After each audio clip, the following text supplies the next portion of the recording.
A'udzu billahi minasyaitonir rajim. Bismillahirrahmanirrahim. Assalamualaikum warahmatullahi wabarakatuh.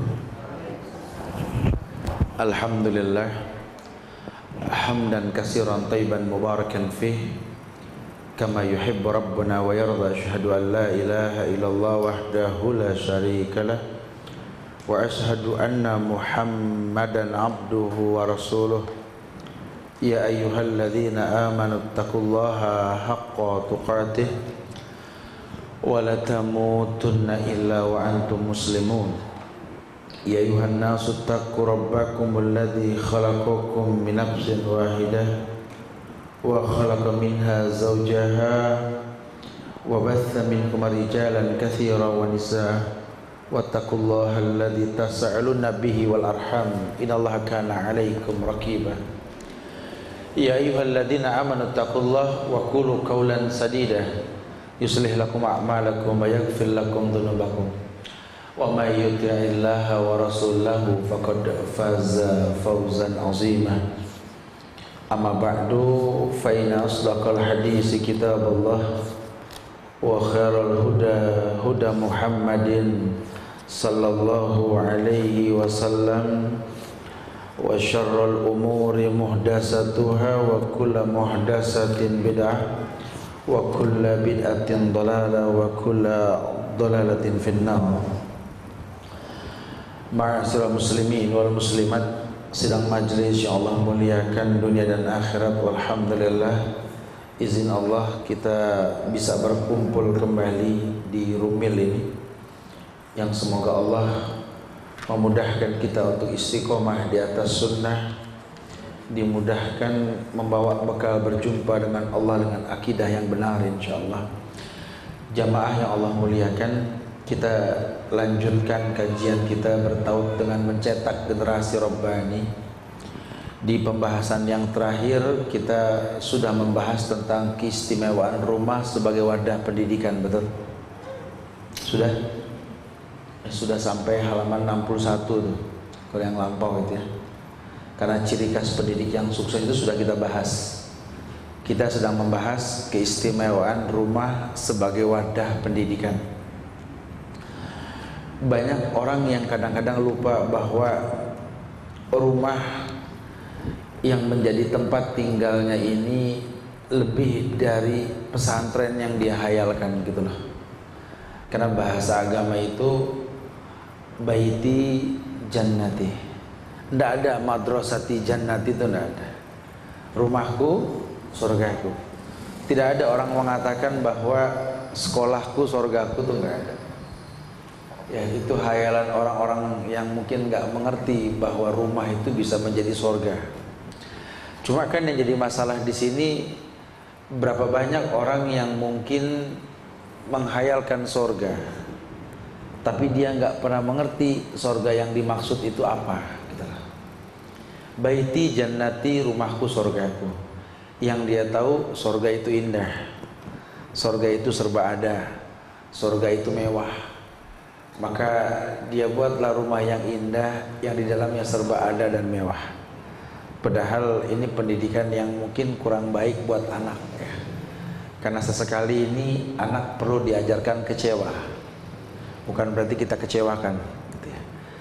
Artinya tidak semua yang dia inginkan itu keturutan, kecuali yang berkaitan dengan kemaslahatan dirinya.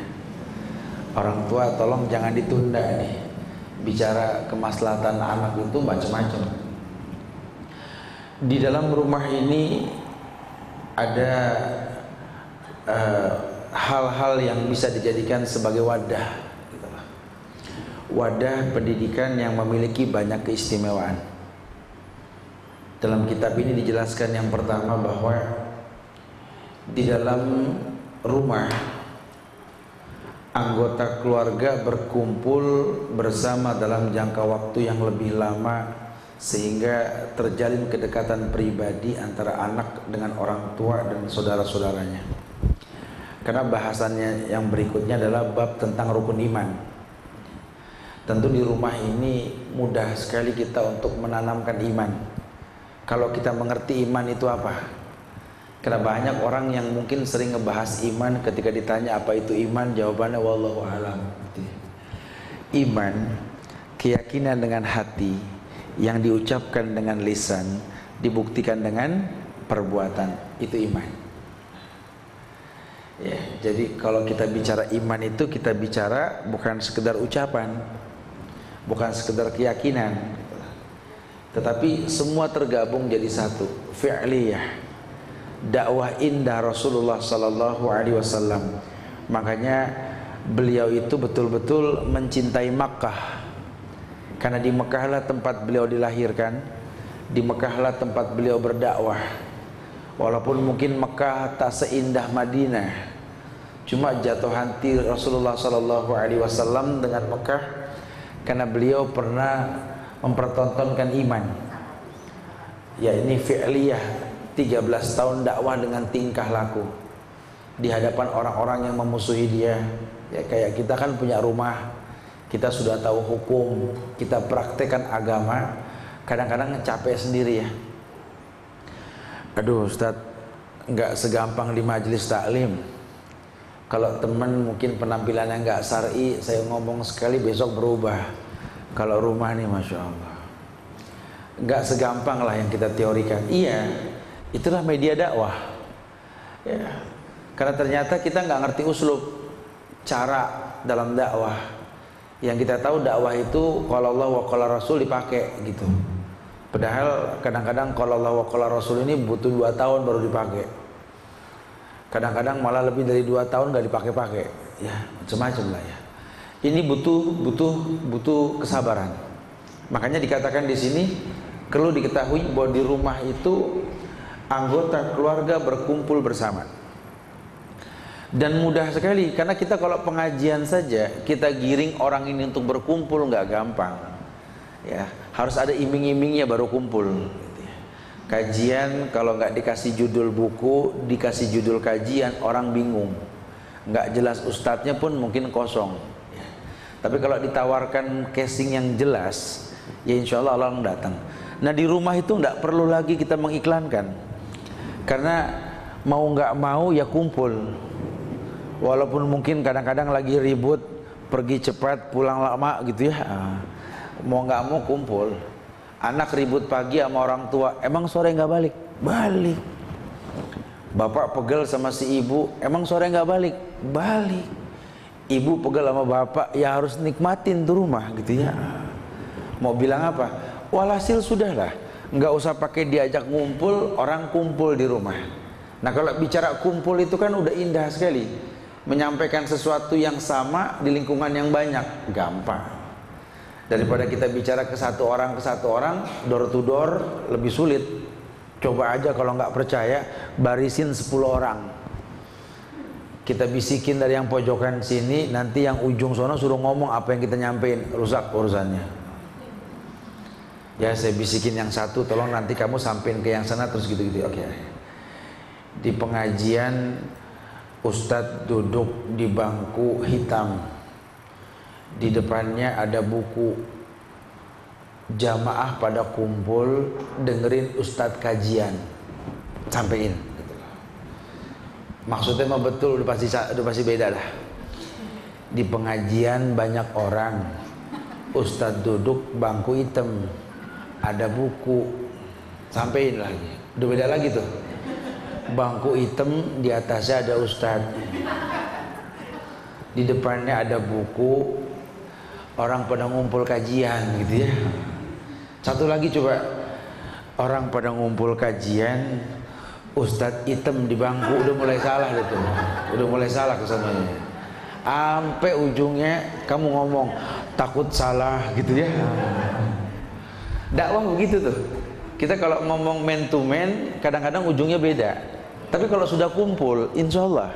Karena kan yang dengar bukan satu orang, yang disampaikan satu kajian, yang mendengar banyak orang. Ya, kalaupun ada khilaf, ya muskilah manusia. Tapi nggak beresiko seperti kesalahan tadi, berantainya dakwah gitu loh. Kalau dipikir-pikir betul sekali. Ya, kita mau ngomong masalah sholat, nggak usah per kuping gitu loh. Ibu nggak perlu ngomong ke kuping suami, Suami ke anak, anak ke kakak, kakak ke adik, ke pembantu, nggak usah. Kumpul aja semua. Sholat, paham udah. Sebenarnya mudah sekali. Cuma inilah kita nih yang kadang-kadang suka suuzon sebelum dakwah gitu loh. Jadi suka merasa capek dulu. Aduh, nggak bakal didengar dah. Tuh ngomong belum, udah ngomong begitu. Jadi kayak pohon gagal tua, ya berbuah mah berbuah, cuma gugur sebelum waktunya gitu. Salah. Dan media yang tepat sekali kita mendakwakan orang kalau kita ngerti uslub, cara dalam berdakwah. Dan cara berdakwah yang Nabi pertontonkan itu kan fi'li ya, lebih mengarah kepada tingkah laku. Udahlah ibu ndak perlu pusing masalah kerudung bu. Ibu pakai kerudung yang cantik, yang anak akan puji ibu ketimbang orang tua lain. Bohong kalau anak nggak niru. Karena dia bisa ngebandingkan nanti ibu yang pakai kerudung ikhlas karena Allah dengan teman-temannya dia di luar yang pakai kerudung tapi pengen dilihat orang, pasti beda. Kalau di luar aku ngeliat kerudung aneh-aneh mah, ya karena memang mereka membuat daya tarik dengan kerudung gitu kan. Kalau di rumah kan memang ibu tahu ya perempuan harus berkerudung gitu loh. Beda. Oh beda sekali. Orang yang betul-betul ikhlas dalam beribadah dengan orang yang dibikin-bikin beda. Ya makanya rumah itu layak sekali lah. Ya, ibu nggak usah pusing-pusing nyuruh anak ngaji. Ibu ngaji aja. Tapi kalau habis ngaji damai muka. Sehingga anak akan melihat, oh iya, mama berubah ya, ayah berubah karena ngaji gitu loh. Jangan sampai kita ngaji tapi nyurang. Ngaji juga. Anak bilang, ogah, mama dulu cakep sekarang nyurang gara-gara ngaji gitu. Ya jadi anak akhirnya nggak suka untuk belajar. Kenapa? Karena tingkah kita sendiri. Ya kita pertontonkan keanehan. Dulu zaman masih bodoh kita semua belum ngaji, rumah lucu ketawa terus mah, tamasya jalan-jalan cekakak cekikik seneng deh aku deh gitu ya. Sekarang udah pada ngaji semua tegang. Tuh. Enakan dulu juga mah waktu belum ngaji mah damai gitu ya. Ini gini-gini nih jangan kita remehkan loh ya. Ini kadang-kadang ini merusak dakwah. Jadi kita pertontonkan keanehan setelah dapat sebuah kebaikan. Padahal efek kebaikan ya kebaikan harusnya kan. Hal jazaul ihsan ilal ihsan. Bukankah balasan kebaikan itu datang dengan cara yang baik? Sekarang kita sudah baik kok efeknya nggak baik, ada yang salah berarti. Nah, kesalahannya di mana? Lagi-lagi uslub, cara dalam berdakwah. Walhasil sudahlah, rumah itu punya potensi untuk dakwah. Berkumpul seluruh anggota keluarga tanpa direncanakan. Yang namanya keluarga tuh pasti pagi ngumpul, walaupun berbeda tempat. Ada yang di ruang tamu, ya, ada yang di meja makan, ada yang di depan sambil kipas nungguin tukang uduk lewat, macam-macam. Ada yang masih berbentuk badan seperti guling di atas kasur bengkok gitu ya, macam-macam lah. Tapi kan kita bisa setel kaset atau CD atau DVD Quran ya, sehingga ketika Quran disampaikan masa serumah nggak dengar, cuma cara dengarnya beda-beda ya. Ada yang di meja makan sambil dengerin Quran, ada yang di depan rumah nungguin uduk sambil mulutnya ngikutin Quran, betul. Ada yang sambil ngulet juga, ya yatasaaluna anin nabi, macam-macam lah. Walhasil rumah tuh gampang, mudah sekali. Kita cukup memanggil tamu-tamu khusus kita yang layak untuk dilihat oleh anak-anak kita. Jangan sampai anak dikumpulin di rumah tapi nggak ada media yang bisa dia lihat, salah lagi. Kalau di rumah saya sih TV udah nggak boleh, bagus. Asal tahu TV itu bahaya buat anak. Tapi kalau TV nggak bahaya buat anak, jangan dilarang. Arahkan pada TV-TV yang syar'i. Terus gimana kalau nggak ada TV? Kita ngundang orang nggak tamu, jarang apa yang anak lihat? Tembok nakok jendela, tembok nakok jendela. Mau jadi apa nih anak? Nggak bisa. Undang orang datang. Siapa yang datang? La tusahib illa mu'minan wa la ya'kulu ta'ammak illa taqiyun. Ajak teman-teman kita yang beriman. Teman-teman kita yang beriman, yang masuknya mengucap salam, duduknya sopan, obrolannya beragama, anak kan nguping. Nah kalau sering dikasih kayak begini, penuh nih kuping dengan yang baik. Tak terasa bergulirnya waktu, bertambahnya usia, anak ini dewasa dengan audiovisual yang bagus. Oh berarti nanti kalau saya sudah gede, saya juga harus berteman seperti ayah berteman dengan orang baik gitu lah. Oh nanti kalau saya sudah besar juga, saya juga harus berteman seperti temannya mama yang baik-baik gitu tuh. Walhasil bagus lah kalau kita tahu ya tujuan rumah tuh bagaimana. Makanya pilih rumah itu yang betul-betul strategis, bikin orang tuh seneng, orang-orang baik seneng datang gitu loh. Karena orang baik juga nggak gampang kita undang ke rumah kalau situasinya nggak nyaman buat dia. Kita mau ngundang orang soleh, tapi di rumah kita nggak ada daya tarik ya nggak bisa. Saya coba praktekkan itu di Bogor sana. Saya tinggal tuh dulu tuh tempat itu udah bukan lagi tempat jin buang anak, jin keguguran kalau saya bilang benar-benar. Orang udah nggak mau lihat tuh tempat gitu ya. Gimana saya mau ngundang orang ini gitu loh. Lowong tempat aja begini, jangan orang, mungkin orang rumah pun nggak betah untuk standby di rumah gitu ya. Tapi ternyata fasilitas buat orang-orang soleh kalau diadakan nggak usah diundang, entar orang baik pada datang.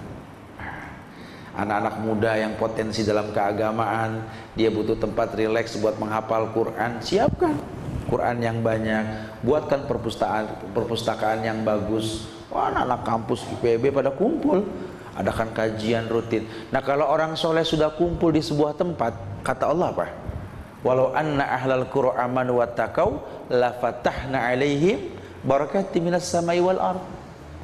Kalau seluruh penduduk di atas negeri-negeri di muka bumi ini, negeri loh, apalagi rumah, orangnya beriman bertakwa, Allah bukakan berkah dari langit dan bumi. Nah kalau sudah kalimatnya berkah, walaupun tempat jin keguguran gitu loh, orang penasaran, gimana sih jin keguguran? Jadi datang juga gitu loh. Ya, kita jangan kayak orang sekarang yang orientasinya tuh bisnis. Kalau pengen orang gampang datang, cari tempat pinggir jalan yang strategis, ya boleh, tapi kan mahal, betul. Bagaimana caranya? Buat sebuah produk yang dibutuhkan, walaupun di atas gunung, orang akan bertendang mendatangi itu. Sama dengan rumah. Mungkin rumah kita nggak bagus, anak kita temannya rumahnya bagus-bagus, tapi kita bisa bikin tuh anak orang yang rumahnya bagus-bagus kumpul di rumah kita. Sampai anak kita heran, aku heran mah, aku aja nggak betah di sini, kok orang pada betah. Nah, kamu harus tanya tuh, kenapa orang pada betah di sini? Di sini ternyata begini begitu. Itu yang mesti kau pertahankan. Nah, memang kadang-kadang rumput tetangga lebih bagus ketimbang rumput sendiri. Nah, ini sifat dialog kita. Yang kedua, di rumah tersebut anak dapat melihat teladan dan panutan dalam ucapan maupun perbuatan yang bisa membantu mereka untuk menirunya. Iya, tadi sudah sepintas. Audiovisual yang anak butuhkan itu di rumah mudah sekali. Kalau memang kita tidak pandai berkata-kata, tolong jujur dalam gerakan. Saya nggak bisa ngomong sama anak, ya udah jangan ngomong gitu loh. Karena kalau udah nggak bisa ngomong, anak bakal melecehkan kita nanti. Yang dibutuhkan sama anak itu gerakan kalau gitu. Mama, ayah, tolong bangun pagi. Lihat bagaimana orang tua mukanya seger pagi. Ayah sudah ganteng, mama sudah cantik, menghadapi hari dengan senyum. Anak melek juga ada contoh. Sehingga kalau kita bangunin pagi, anak udah seger, muka seger, subuh, bangun. Anak kelihatan, oh, kayak ngelihat matahari gitu ya, muka orang tua. Tapi kalau orang tua yang nyuruh, ya subuh, belum sikat gigi lah, anak pingsan akhirnya.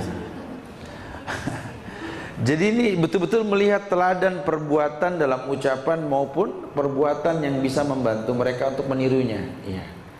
Cara berpenampilan, lihatlah, ya kita sudah memiliki style. Kalau di rumah tuh baju begini, keluar tuh begitu, berjalan-jalan tuh begini, udah ada ukurannya lah. Kita buatkan ruangan-ruangan khusus yang sakral. Ruang makan begini, ruang bermain begini, ada mihrab buat sholat begitu. Sehingga anak tahu, oh iya ya, likulli maqamin maqamun wa likulli maqalin maqalun. Semua ada tempatnya, ucapan ada tempatnya, tingkah laku ada tempatnya. Masya Allah. Baca, mau tidur bacanya begini, bangun tidur pun begitu, masuk kamar mandi begini, keluar pun begini. pakai baju begini, buka baju begitu, lepas sendal kaki kiri, pakai kaki kanan. Ini semua pendidikan. Ya, pendidikan yang kita bisa bikin jedah pada setiap perbuatan kita. Anak ngelihat, ya anak kan satu-satu ya, ngelihatnya nggak mungkin diborong lah kalau ilmu itu. Atu-atu, bikinlah tempat makan, siapkan makan, ayah, ibu, anak makan. Tolong yang namanya makan tuh jangan mengeluh, karena anak bisa mengeluh karena kita mengeluh. Bapak ngeluh lihat makanan karena pengeluaran bulanan dengan apa yang dikonsumsi badan nggak layak ini gitu loh. Besar pengeluaran tapi yang dikonsumsi nggak sebesar pengeluaran yang dikeluarkan, sehingga belum nyuap udah ngambil napas, aduh kangkung lagi. Tuh anak ngelihat, oh cara ngomongnya begitu. Besok dia praktek makannya kangkung lagi, kok bisa mirip siapa ya gitu loh. Iya, karena anak melihat, anak mencontoh. Makanya nggak bisa kita salahkan anak. Anak tuh bisa seperti itu karena ada yang dilihat. Karena ada yang dilihat. Anak pakai baju sembarangan kalau sholat karena orang tuanya sembarangan kalau sholat pakai bajunya. Anak bisa ribut masalah baju, mau diundang acara-acara sama temennya, pengen yang bagus, tapi nggak pernah ribut baju bagus kalau mau sholat, karena yang dia lihat begitu. Orang tua mempersiapkan baju bagus buat kondangan, buat sholat nggak pernah dipersiapkan. Anak nggak ada yang dicontoh. Perhatikan coba, bapak pakai sarung mau sholat, sama pakai sarung mau ketemu lurah, beda rapinya. Mau sholat sampai gulungannya sampai kayak Semar gede, betul. Kalau mau ketemu orang penting sampai rapi, masya Allah, sampai dibuka lagi, dipakai lagi, susah amat pak, mau ketemu orang, gitu ya. Ini semua audiovisual. Ya. Anak melihat teladan, panutan dalam ucapan maupun perbuatan. Mungkin ayah kecewa sama ibu, ibu kecewa sama ayah, tapi sikapnya bagaimana? Profesional lah. Kalau ribut pagi, jangan kebawa siang sama malam. Anak melihat. Tapi kalau yang kita anak melihatnya ibu bapak ribut, siang berantem, malam pun nggak tegur-teguran, jangan heran kalau besok nih anak lagi kesel sama orang tua, ngambek 2 hari nggak mau ditegur. Kok bisa nak? Ini yang kulihat, gitu loh. Karena kita kalau pengen mencapai sesuatu, kata si anak, perlu contoh ibu. Lihatlah ibu, pandai sekali, ya. Dia cemberut 2 hari, hari ketiga diturutin, gitu ya. Maka saya pun akan praktekkan seperti itu. Tuh. Jadi toladan yang buruk pula toladan yang baik itu penting. Anak pasti nyontoh. Anak itu makhluk yang kosong, bak lembaran putih. Tergantung siapa yang mau ngisi nih anak.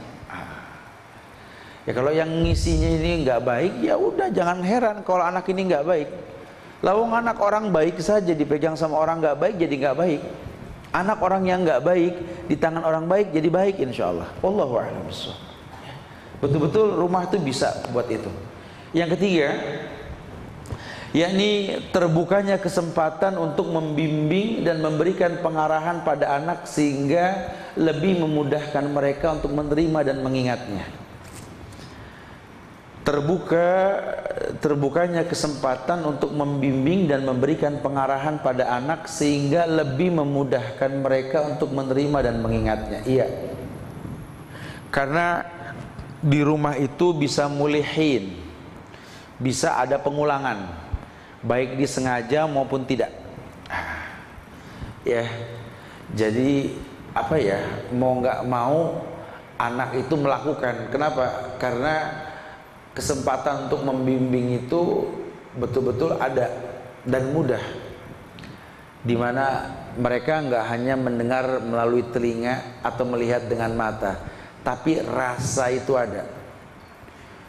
Ini tukang sayurnya sama, menunya sama, bumbunya sama, tapi kok rasanya beda ya. Ternyata anak ini melihat orang tua itu memasak makanan dengan bumbu cinta yang tidak dia miliki dari yang lain. Nasi goreng buatan mama dengan nasi goreng yang saya beli di ahlinya yang masak, tetap bikinan mama tuh nggak terkalahkan. Sampai ada istilah nasi goreng kampung. Ya, tahu nasi goreng kampung? Yang bawangnya diiris, cabenya diiris, kunyitnya dikeprek gitu ya, keprek tahu ya, biar kuning dikit. dipotongin dah ikan asin, ikan gabus gitu kecil-kecil. Aduh, lapar. Ini kalau nggak nyarap nih ya. Ya jadi betul-betul nggak kita temukan tuh di tempat yang lain. Teh manis, sama banyak kafe yang bikin teh manis tuh enak, tehnya wangi, tapi tetap teh manis bikinan mama nggak terkalahkan. Gelasnya nggak memodel, gelas gagang udah bekarat sama karang teh, betul. Klonang. Kalau ibu yang bikinin udah dah nggak ada yang mengalahkan lah bikinannya. Padahal tehnya cuma semodel, teh tubruk dari zaman dulu. Itu pun gambar botol berjejer, betul. Karena nggak macem-macem, mendingan dikit merek Tongji, paling begitu ya. Aduh, udah dah. Kenapa kok bisa beda di mulut, Ustaz? Cinta. Orang tua tidak butuh titel dalam mendidik anak, tapi rasa yang dia libatkan. Sehingga orang tua yang nggak sepandai kita dalam pendidikan bisa mencetak anak-anak menjadi generasi robbani. Kurang banyak makan, kurang sehat, tempat tinggal nggak selayak milik kita, tapi kita jadi orang hebat karena mereka. Kok kita tidak mampu? Pelajari. Tidak ada keluh kesah dalam diri orang tua kita. Karena yang mereka tahu bahwa hiburan hidupnya adalah mengabdi pada rumah tangganya. Anak bisa ngelihat. Sampai-sampai banyak orang bilang, saya nggak nyanggup sama nih anak, saya taruh di neneknya lah biar betul. Tuh. Kenapa neneknya? Kan neneknya sudah tua renta. Saya jadi begini karena ibu saya. Mudah-mudahan nih anak dididik sama neneknya sana. Apa ada yang berpikir seperti itu? Ini tak terasa kita saja memiliki bekas terdidik di lingkungan yang seperti itu. Sekarang rumah kita lebih layak loh untuk itu. Dulu kita nggak diawasi sama orang tua kita, karena orang tua kita nggak mampu bayar pembantu, nggak mampu bayar satpam, apalagi kenal sama satpam komplek. Boro-boro orang rumah kita di kampung, ya di pojokan sawah, cuma kembang bakung sebagai hiasan rumah. Oh, betul-betul inilah kampung lah. Sekarang anak kita udah diawasin, masih kerjasama sama yang ngawasin gitu ya. Om Satpam, jangan bilang-bilang ya. Dulu kita mau berbuat yang enggak aja mikir, enggak, takut mama kecewa gitu. Enggak, kesian ayah udah banting tulang, kok saya menyia-nyiakan. Terdidik seperti itu. Kenapa? Karena kita lihat apa? Kita punya orang tua yang enggak menyia-nyiakan rezeki dari suaminya. Orang tua kita nggak pernah makanan terbuang. Mungkin anak nggak nafsu makan, sore belum ada kulkas, itu makanan nggak basi sampai pagi. Padahal geroboknya dulu gerobok, bukan lemari sekarang, kan lemari kaca gitu ya. Dulu gerobok gitu ya, yang tempat tikus ngelinter lah di atasnya. Aduh, masya Allah. Ya makanan nggak ada yang basi. Sekarang kulkas, sampai tiap kamar ada kulkas. Yang basi lain lagi, betul? Kok bisa ya? Ya karena dia tahu menghargai keringat pasangannya. Makanan bisa berubah nama walaupun jenisnya sama. Pagi tempe goreng, tahu goreng, sayur nangka, ya gitu ya. Sampai sore berubah tuh, dikeringin dikit, ya. Namanya apa? Namanya oblo-oblo. Oh, orang Betawi bilang oblo-oblo, ya makanan nggak habis dikeringin. Nyampur tuh nangka, tempe, tahu, sampai kering. Makanan esok hari pagi taruhin itu ya, kasih bawang goreng. Abah anak nanya, apa sih mbak enak banget? Makanan persatuan dan kesatuan gitu ya. Karena telah bersatu semua makanan. Walhasil sudahlah ya. Teknik itu bisa. Makanya sama orang tua jangan jauh ya.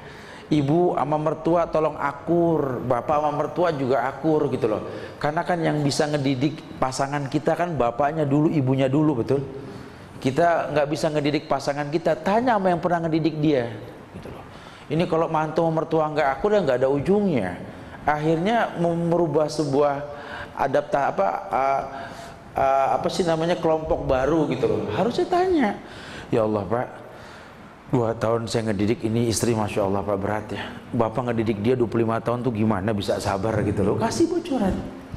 Ibu juga, ya Allah Bu, saya nggak meremehkan anak ibu, saya cinta sama anak ibu. Cuma saya nggak sepandai ibu membuat dia nurut sama ibu. Masya Allah. Apa sih rahasianya Bu? Boleh. Ini mah enggak, asem-aseman gitu loh. Gimana mau ketemu? Nggak ada solusinya. Orang tua tuh buku yang berjalan. Ya jangan kita remehkan dia. Ini orang yang pernah berhasil mendidik kita. Cuma dia sekarang sudah bukan lagi dia yang dulu. Tapi kan buku masih dia miliki gitu loh. Makanya kalau kayak di Madinah tuh ada majelisnya Soleh Fauzan itu ya. Udah tua, dituntun, sudah buta. Tapi dia didudukin di bangkunya. Kemudian ada muridnya menyampaikan kitabnya. Si Syekh mungkin udah nggak sepandai dulu, cuma menjadi saksi buku dibacakan. Orang tua sama.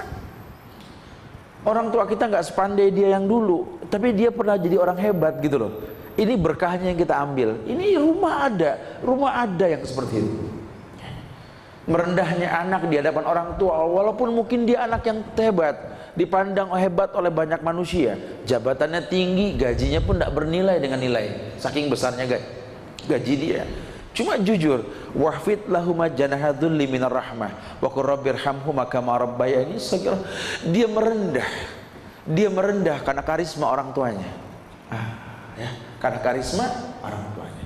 Rumah bisa membentuk karakter anak seperti ini. Kalau penyampaian segala sesuatu dengan keikhlasan. Enggak langsung menjudge. Anak berbuat salah lawang proses dalam hidup kok. Kalau anak salah langsung dikating salah, tak ada maaf bagimu, terus kesempatan dia berbuat baik kapan?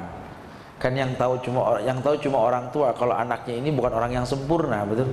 Wajar lah, lawang pasangan hidupnya begini, anaknya begini, wajar gitu loh. Dia tahu sekali. Cuma dia akan maksimalkan untuk menjadi orang yang terbaik, apapun caranya. Sehingga sering dikatakan bahwa segalak-galaknya macan tetap sayang sama anaknya. Nah kita nggak boleh suudzon. Makanya kalau sampai rumah tangga pecah bercerai, tolong jangan ajak koalisi anak, wahai ibu, wahai ayah. Ayah dan ibu boleh berpisah karena ada bekas istri, bekas anak, bekas suami, tapi nggak pernah ada bekas anak.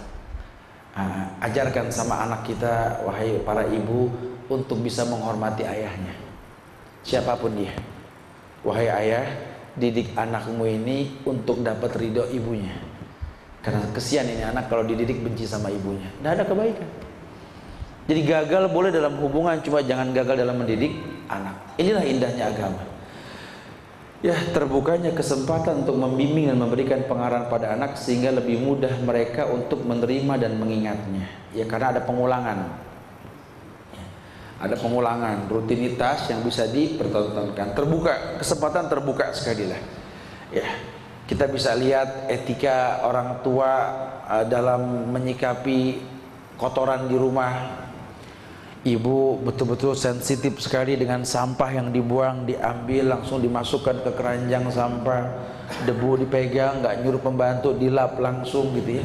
Karena anak juga akan melihat kalau ibu nggak mau ngelap, cuma ngomel, "Mbak, ini berdebu mbak, kerja gimana sih?" Jangan heran kalau besok anak bisa ngulang, "Mbak, debu, kerja gimana?" Masya Allah, itu bisa mirip. Tapi kalau ibu mempertontonkan, nggak selamanya harus nyuruh orang. Insya Allah kalau sampai anak kita ngekos atau tinggal di sebuah pesantren, sudah ada didikan bersih hidupnya. Makanya saya sering sampaikan di beberapa tempat, saya ini orang yang nggak setuju kalau masih ada orang tua, ayah dan ibu, anak ditaruh di pesantren dari kelas 1. Saya nggak setuju. Karena anak ini butuh audiovisual. Dia butuh melihat bagaimana hidupnya orang tua. Lulus SD itu layak sekali, lulus SMP itu layak sekali. Sehingga nanti kalau dia masuk pesantren, dia memang pernah melihat bagaimana hidup. Karena kalau tidak, jangan heran, mungkin dia jadi penghafal Quran tapi jorok.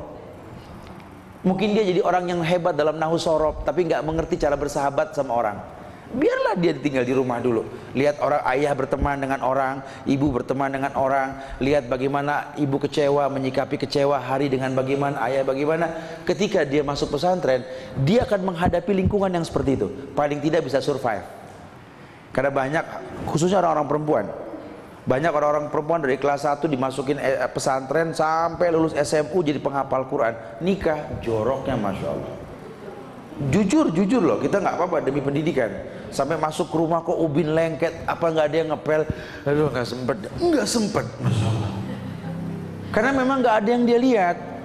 Nah ini yang kadang-kadang dakwah nggak sampai. Lawang dakwah sunnah salafi itu kan dakwah paling hebat di atas dunia. Kok nggak sampai? Personalnya nggak mempertontonkan. Ya. Dia nggak pernah ngelihat mamahnya kalau pagi tuh wangi, ketemu sama orang-orang rumah gitu ya. Sehingga dia nggak ngelihat itu, dia cuma besar yang dia tahu cuma tidur, bangun pagi, sholat, sekolah gitu. Anak nggak bisa membagi waktu tanpa contoh. Anak kecil disuruh bangun pagi, disuruh ngantri mandi, nyiapin buku, pakai baju sendiri, siapin makan, cuci piring, langsung sekolah. Emang anak gede, lawang pembantu yang dewasa saja butuh training 3 bulan buat bisa begitu, betul? Apalagi anak. Ini dikritisi nih, makanya teknik pendidikan seperti ini dalam generasi Robani ini penting. Ibu pengen anak dapat pasangan hidup yang soleh soleha. Udah dididik belum nih anak soleh dan soleha? Karena kalau cuma nih anak besar diamprokin sama orang soleh atau orang soleha, kesian. Si perempuan dididik biar dapat laki-laki soleh, penghafal Quran, orang baik agama. Kalau nggak dibiasain nangis bisa. Ya. Ini suaminya kalau malam sudah tahajud, habis isya sudah tidur jam 2 sudah melek, istri harus melek dong, gitu ya. Bikinin makanan di malam hari, minuman, suami ngapalin Quran, habis subuh panggil istri coba hafalan 2 surat, gitu loh. Hingga hayalan tinggal hayalan, betul lah. Aduh kalau tahu mendingan cari yang nggak soleh-soleh amat ya Allah, gitu ya. Karena cuma modal semangat pengen dapat orang soleh tapi nggak ngerti kalau udah dapat mau ngapain. Itu terjadi. Suami juga begitu dididik, kemudian udah gede pengen dapat orang soleha, penghafal Quran yang baik agamanya. Aduh, bisa ribut dalil mulu urusannya gitu ya. Ayah ndak sholat ya, qala Allah wa qala Rasul. Ayah sholat kok kayak ayah mematuk, kama qala Rasulullah sallallahu alaihi wasallam ya dibikin bingung. Ayah ngimamin coba alhamdulillah subhanallah, istri nyaut tajwidnya salah, betul? Iya mestilah, nggak bisa cuma sekedar ngayal doang, dipersiapkan semuanya. Ya makanya ada tahapan-tahapan dalam mencapai sebuah kemuliaan. Nggak bisa orang mulia langsung, ada proses ya.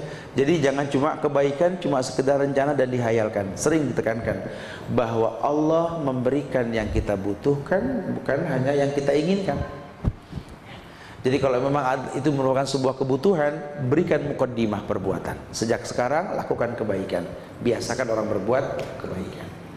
Kemudian yang lainnya yakni orang tua dan anggota keluarga itu dapat memberikan solusi dan jawaban atas masalah-masalah menurut kebutuhan. Iya, maksudnya gini, masalah itu di rumah tangga itu berbeda-beda. Masalah bangun pagi masalah, betul? Nah, susah. Masalah sarapan juga itu masalah. Atau masalah anak dengan orang tua, anak dengan saudara, kakak adik, atau dengan teman itu kan masalah. Tapi bisa dipecahkan di tempat yang tepat. Masalah pagi, bangun pagi, selesaikan dong. Jangan sampai masalah pagi diobrolin siang. Sehingga ada anak yang siap menerima mengulas kesalahan, ada yang kecewa kalau kesalahan diomongin diulang-ulang. Udah sih mah ngomong mulu mah udah. Emang habis gimana? Aku telat karena memang banyak PR, udah gitu kan. Kalau kita ulang lama-lama nih anak nggak mau denger. Akhirnya cuma sebentar di rumah kabur lagi. Kenapa kabur? Nah, bakal diulang gitu deh. Mana kita tahu kan? Masalah apa? Masalah makanan ya udah mama maaf, mama minta maaf ya. Mama manusia, mama khilaf. Mama ini kan udah bukan mamamu yang 10 tahun yang lalu nak. Mata mama udah nggak sejelas dulu ya. Mama kalau ngeluh ya nggak baik. Mama pengen beli kacamata cuma belum ada uang. Kenapa? Burem beda gula sama garam gitu kan? Bisa lah, selesai lah urusan. Ya bas, macam selesai urusan. Sama suami yang pulang telat gitu ya, nggak usah mengulas pagi pakai ngulang, Pak jangan kayak semalam. Jangan kayak semalam gitu ya. Kan udah finish, sudah. Walhasil masalah selesai pada tempatnya. Ya. Di rumah bisa kita buat seperti ini, sehingga anggota keluarga itu dapat memberikan solusi dan jawaban atas masalah menurut kebutuhan. Ya, jadi selesailah urusan. Yang kelima, bisa bervariasi dalam memberikan materi pengajaran baik Quran, Sunnah, bahasa Arab, materi pelajaran lainnya di waktu siang maupun malam sesuai dengan kebutuhan. Iya. Kita kalau di rumah itu nggak kayak kelas yang pakai lonceng atau pakai bel untuk masuk kelas. Di rumah itu bisa sekalian jalan. Kita mau belajar bahasa Arab di rumah, oh gampang. Mungkin kalau ngajak ngomong langsung dicie-ciein ogah lagi gitu ya. Tapi cukup kita bikin materi mufrodat, apa namanya, vocabulary gitu ya, beberapa kata-kata bahasa. Apa misalkan gelas, alkub, air, maun, kalau jamak moyah, teh, syahi. Udah mulai besok kita jangan ngomong yang bahasa Indonesia, insya Allah Indonesia kita nggak hilang. Nah, tolong dong ambilkan kub, isi sama moya ya, atau isi sama mak. Mama pengen syahi, mama pengen teh. Itu satu kalimat. Kalau sudah bisa jangan dipakai ngomong teh lagi, besok tinggal tambah. Saya pengen minum teh.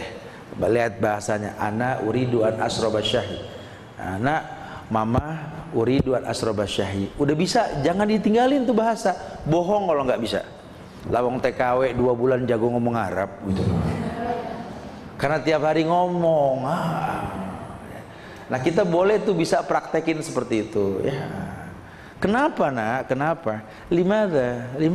Oh, kan asik ya. Udah besok kita kalau ngomong daripada saya, karena tumben pulang cepat nak. Kenapa? Daripada mama limada, mendingan pulang cepat gitu kan. Kenapa? Apalah ya. Kita ngomong Quran juga sama. Ayah ngajarin Quran sama anak. Prakteknya ketika jadi imam taraweh. Ayah baca ayat perasaan yang dibahas tadi pagi atau tadi siang gitu ya. Mudah, mudah sekali ya. Selesai sholat maghrib berjamaah di masjid, ayah kumpul di rumah hizib. Tadi baca apa imam ya? Baca surat ini. Ayah ingat tuh tafsirnya ada, yuk kita bahas. Indah. Waduh, Ustaz pengen banget begitu.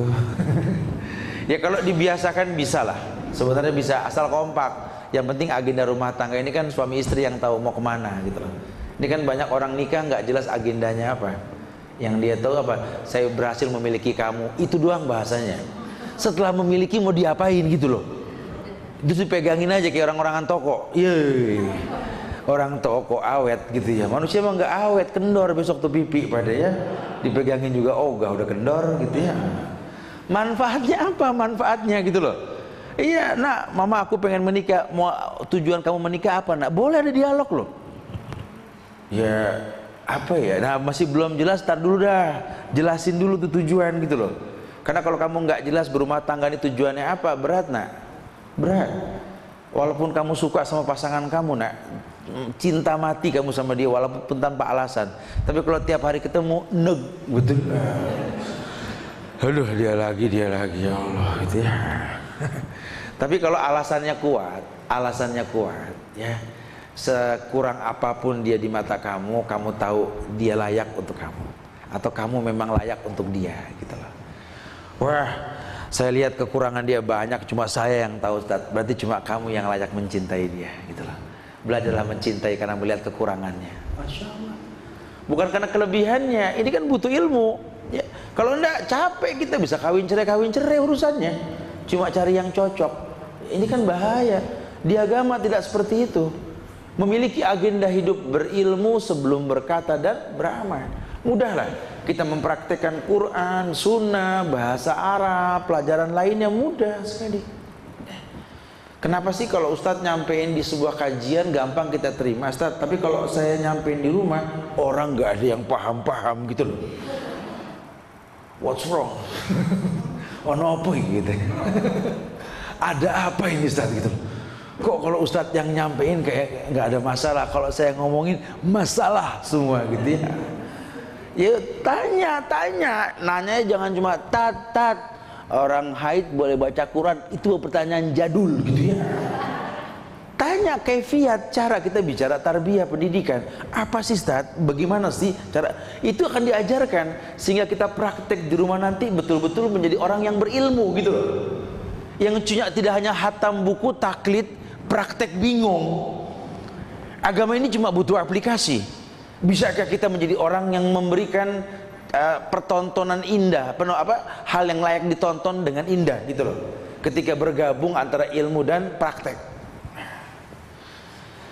Makanya kalau saya pribadi sangat senang sekali itu duduk di majelis-majelis ulama yang sudah tua gitu ya. Karena saya cuma pengen lihat beberapa kalimat yang sering saya ucap.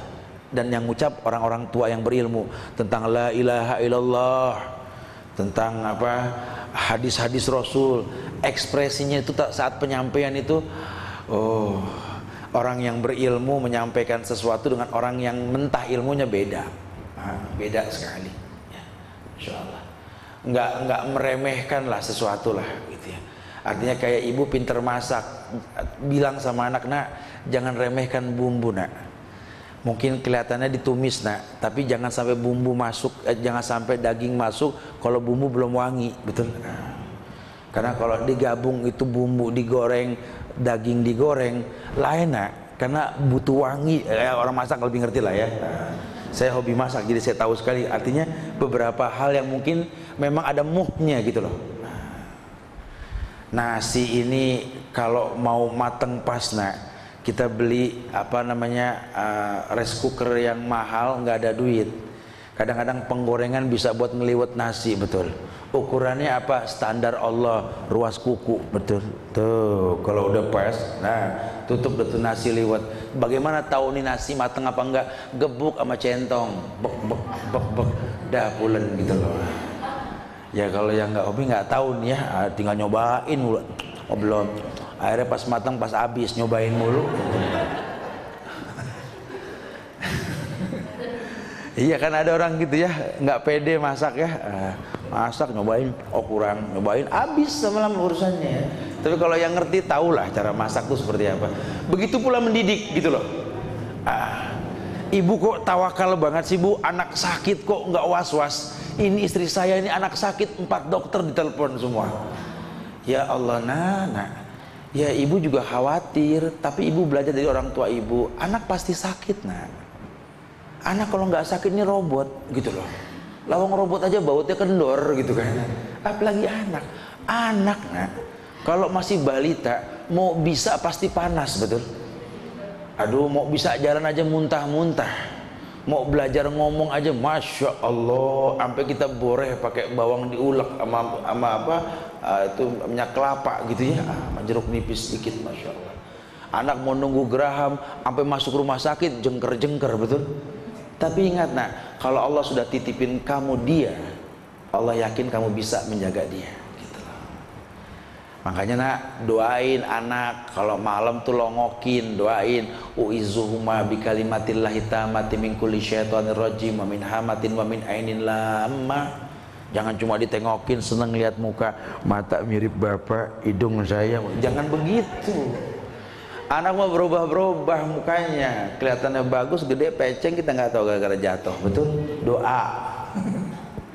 Ya, ini kaifiat, ini ada di orang tua kita lah. Kita kalau mau buka mata sedikit tentang apa namanya kepercayaan Allah menitipkan kita ke orang-orang yang mungkin nggak berpendidikan seperti orang tua kita, kok bisa jadi ikhlas yang kita nggak temukan di tempat lain.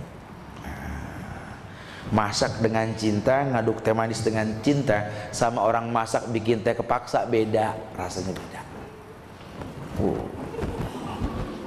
Nasi goreng, kok rasanya gini, wallahu alam. Jadi mateng nggak ada yang makan, ribut lagi urusannya ya. Makan udah jadi nggak enak mah gitu ya. Aduh.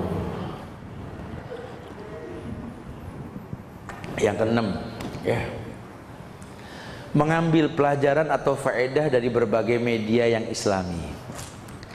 Iya, bukan hanya pajangan. Buatlah media yang islami. Kan sekarang TV sudah banyak, TV Islam, TV Roja, Insan TV, Ufit, Wesal, apa, cari, pelajari channelnya yang baik. Kapan Ustadz ini kapan, kajian ini kapan, pelajari. Oh kita apal kok jadwal kajian TV nasional, betul. Sinetron yang bagus tuh malam tat jam 8:30, apal gitu. Kenapa TV Islam kita nggak apal? Ayo hafalin. Itu media. Atau apa sih ya? Apa ya, meletakkan sesuatu yang bisa dicontoh. Gambar Ka'bah di rumah ya boleh-boleh aja, sampai anak tuh nggak asing kalau dia ngelihat Ka'bah. Ada daya tarik, aku penasaran pengen ke sana, satu saat nanti aku harus ke sana. Ini pelajaran. Ya. Buku-buku ulama, koleksi itu buku-buku ulama, daripada ngumpulin banda yang nggak kebawa mati, mendingan buku ulama. Ya, kita bukan nggak boleh punya emas, perak, permata, boleh, itu hak kita, punya dana kok ya. Tapi punya buku ulama itu lebih bermanfaat. Sehingga kalau kita meninggal itu buku bisa kita wakafkan, buku bisa kita hibahkan. Tapi kalau benda jadi keributan waris. Bukan nggak boleh, boleh ya. Jangan bilang nggak boleh. Cuma buku itu lebih bermanfaat. Ya, sampai nanti ketika anak tuh balagha asyuddah wa balagha arba'ina sanatan, ketika anak sudah dewasa umur 40 lah nih anak gitu ya. Ketika dia lihat tumpukan buku di lemari, yang buku itu punya orang tuanya, bohong kalau nggak tertarik. Saya aja kadang-kadang kalau ngutang-atik buku-buku yang bekas nenek kakek kita, ya Allah, ini kakek pernah belajar ini, berarti seneng, ada semangat mempelajarinya. Oh ternyata ini ya, oh gini ya. Anak akan seperti itu nanti. Dimana mungkin satu saat buku itu mahal, cuman kita wariskan buku yang baik buat anak-anak. Buku itu Masya Allah ya, pelajarilah, kumpulkan buku tersebut, nanti akan timbul tanggung jawab anak untuk mempelajarinya. Betul-betul mengambil pelajaran atau faedah dari berbagai media Islami. Buat rumah, bikin rumah itu seperti masjid. Apa sih seperti masjid, Ustaz? Ya bersih, nggak banyak gambar. Orang tuh masuk masjid tahu walaupun nggak disuruh, ngerti di masjid itu nggak berisi. Kenapa? Karena suasananya hening, damai, dengan sendirinya loh. Ya, kok bisa padahal masjid itu wakaf? Apalagi pribadi harus lebih bisa dong perawatannya. Ya, yang bersih, yang wangi, berani bayar mahal lah kalau punya dana buat urusan rapi-rapi rumah itu loh. Supaya anak tuh merasakan di luar itu ruwet, mumet, sampai rumah tuh enak ya kalau nyampe rumah. Seenak ibu kalau pulang tuh kan buka kerudung, sampai juga gitu ya. Dibikin damai gitu loh ya. Anak harus damai. Sehingga nanti kalau sudah tahu bahwa rumah itu lebih damai ketimbang luar, udah nggak usah pusing bapak dan ibu itu melarang anak keluar. Dia nggak bakal keluar. Homi ini anak, betul-betul senang di rumah. Kok kamu senang di rumah sih? Ngelinter nggak bergaul. Enakan di rumah mah, aku bisa dengerin Quran, aku bisa baca, aku bisa nanya mama, aku bisa nanya ayah, gampang, enakan di rumah lah. Udah nggak bingung. Nah tapi kalau rumah nggak ada fasilitas, tempat keributan, jorok, bau, terus anak suruh betah, nggak bakal mau. Tolong nak di rumah betah nak, nggak mau mah, tolong, malah nangis, kenapa? Bau gitu ya. Loh anak nggak tertarik. Gimana sih kita paksa orang supaya betah di tempat yang dia nggak bisa? Kayak ibu paksa suami anteng di rumah, curhat sama ustadz, saya kurang apa ustadz? Ya wallahu alam, kurang apa sih? Loh saya nggak tahu ibu kok saya kurang apa gitu. Ya kalau sampai suami nggak betah ada masalah ini berarti. Sama dengan bapak juga, kalau sampai bapak datang ibu kabur pasti ada masalah. Dulu kan enggak. Dulu bapak lewat ditungguin gitu ya. Sekarang bapak datang, ya dia datang lagi gitu ya. Pasti ada masalah gitu loh. Karena ini hukum, ada hukum sebab akibat gitu ya. Nggak mungkin lah ada asap kalau nggak ada api kan. Pasti ada sebab. Ini hal-hal kayak gini nih bahasa-bahasa mudah dalam Islam sebenarnya. Cuma kita jarang mengkaji. Makanya suruh apa ya, mengambil pelajaran dan faedah berbagai media Islami. Ya lihat perbedaan ulama tentang masalah kerudung, hijab apa. Buka internet banyak sudah. Khilafnya di mana sih? Oh gini. Sehingga anak tahu nih yang wajib gini, yang mustahab gini, yang ini gini. Lihat tuh cara dakwah Rasul, lihat cara ini. Sehingga besok kalau dia bergaul, menyampaikan yang benar sama temennya, nggak kaku, tapi luas, fleksibel. Ya. Kenapa sih kok kamu kalau nyampein sesuatu kayak gampang saja? Orang tua saya gampang kalau nyampein ke saya gitu loh. Sehingga yang saya tahu beginilah cara belajar. Kita praktekin ke orang. Tapi kalau yang dia dapat keras, kaku, dia akan praktekin keras dan kaku ke orang. Kok bisa begitu? Aku begini karena dikakuin gitu loh. Aku juga harus kaku sama orang gitu ya.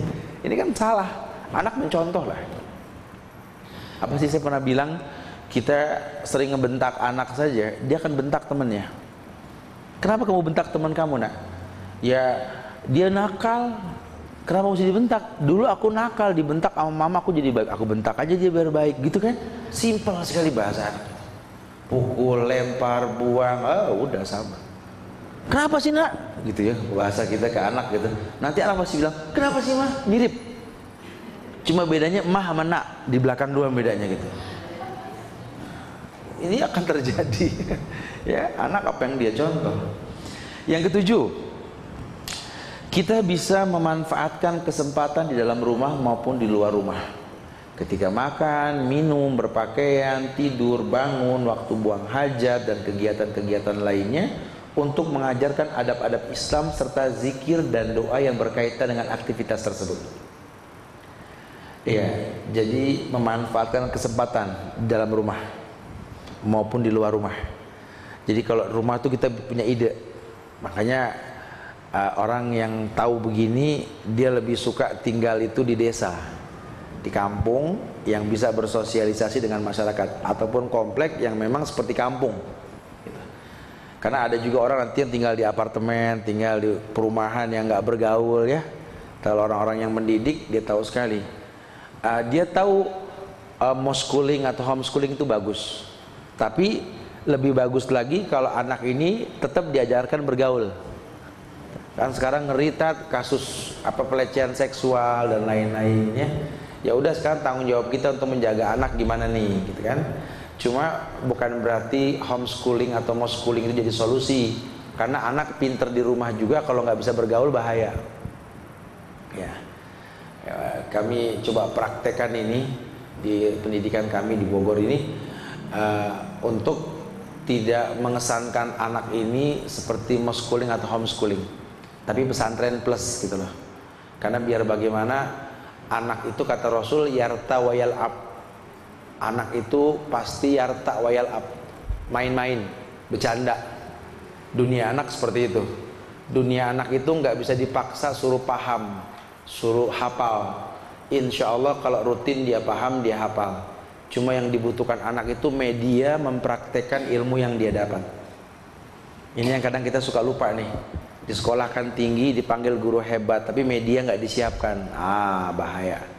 Anak tahu hukum, tapi di rumah nggak bisa mempraktekkan hukum. Timbulnya apa? Timbulnya futur. Merasa capek dalam agama. Yang aku dapat di sekolah begitu, ya aku lihat begini. Gitu. Cuman dia nggak mengekspresikan, ngebatin dalam hati. Nanti kalau orang tuanya ngomong, dia akan nyaut, udah tahu, gitu ya. Kamu gini-gini, udah denger, gitu ya sambil jalan. Karena dia nggak ngelihat prakteknya gitu loh. Ya, hati-hati loh ya, jangan sampai kita salah nih. Jadi manfaatkan kesempatan di dalam rumah, di luar rumah yang bisa kita lihat.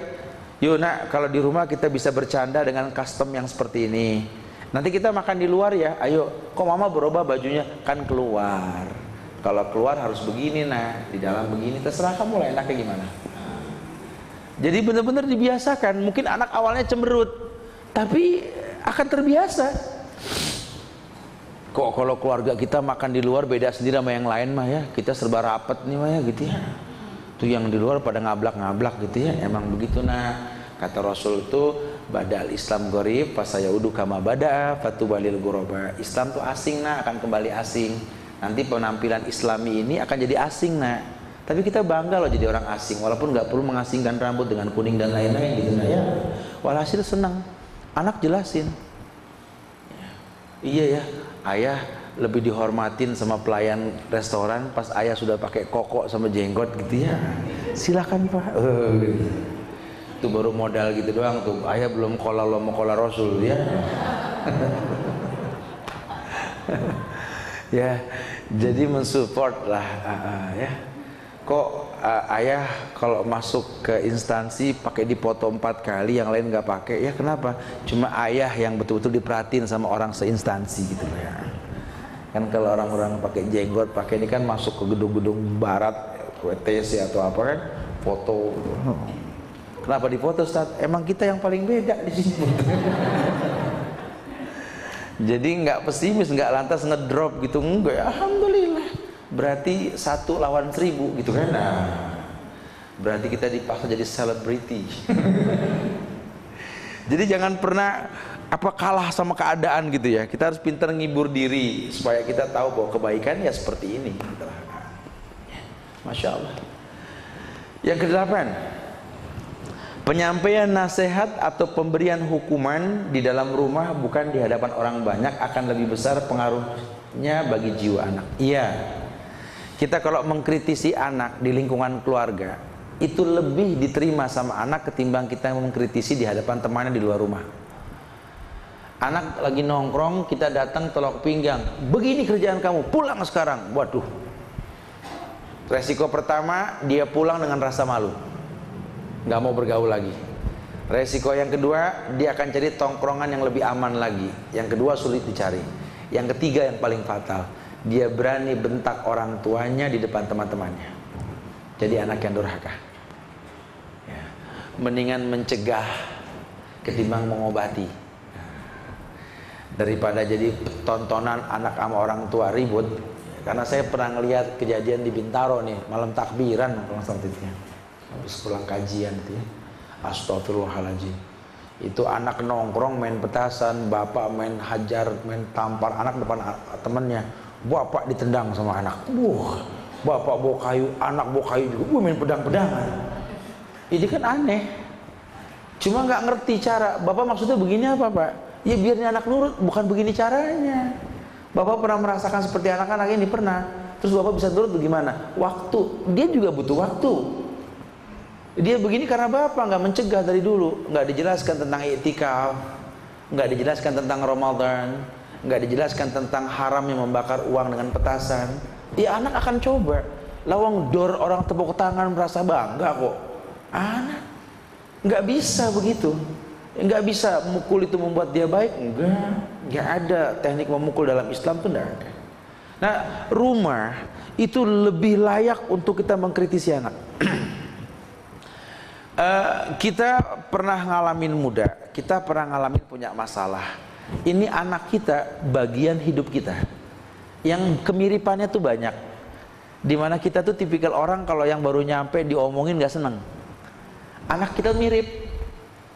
Jangan baru nyampe langsung dihantam dengan masalah, jangan. Biarkan dia tenang dulu. Mandi dulu, mandi, makan.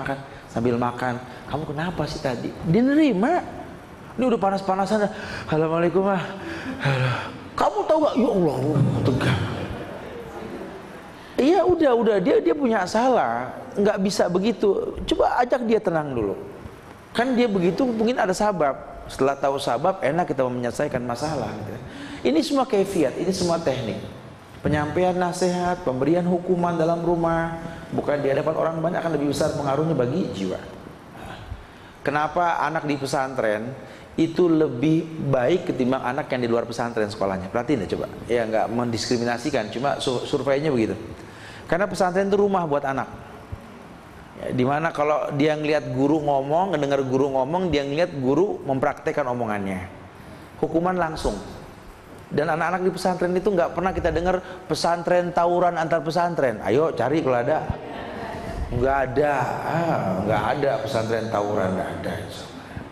Ya, yang dicari salahnya lah pesantren banyak homo, banyak lesbi. Di luar lebih banyak sodomi dan lain-lain gitu ya. Jangan dicari salahnya. Ya, cari kemaksimalan kebaikannya gitu loh. Kayak orang lihat Saudi lah TKW diperkosa gini. Nggak 5 tahun sekali kejadiannya, betul. Di negeri Belanda, di negeri-negeri asing, per menit 10 pemerkosaan. Masya Allah. Kalau di total dari sekian minggu, sekian ribu jumlah yang diperkosa, per menit hitungannya. Lihat, Masya Allah. Allah di sana sih keras, nggak betah, pakai kerudung panjang lah, inilah, itulah. Tapi lihat, perempuan terhormati di sana, terjaga, betul-betul terlindungi perempuan. Kalau kita mau jujur gitu ya, rumah itu betul-betul bisa untuk itu. Bisa kita untuk mempraktekkan ke anak-anak tentang menghukum ya. Menghukum anak di rumah sehingga dia bisa menjadi baik lah. Anak suruh ngomong Arab salah, praktek langsung, suruh ngaji salah, kritik langsung, jadi baik.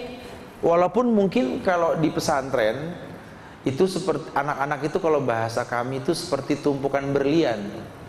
Yang bingung mana yang baik, semuanya berlian. Nanti kelas mereka itu ketahuan kalau udah dilempar ke pasir, lempar ke masyarakat. Anak yang paling bodoh pun di pesantren, di masyarakat diakui loh. Paling enggak suruh ajan, suruh komat dah. Paling enggak itulah ya. Ya kadang-kadang saya suka sedih, senang sambil sedih gitu ya.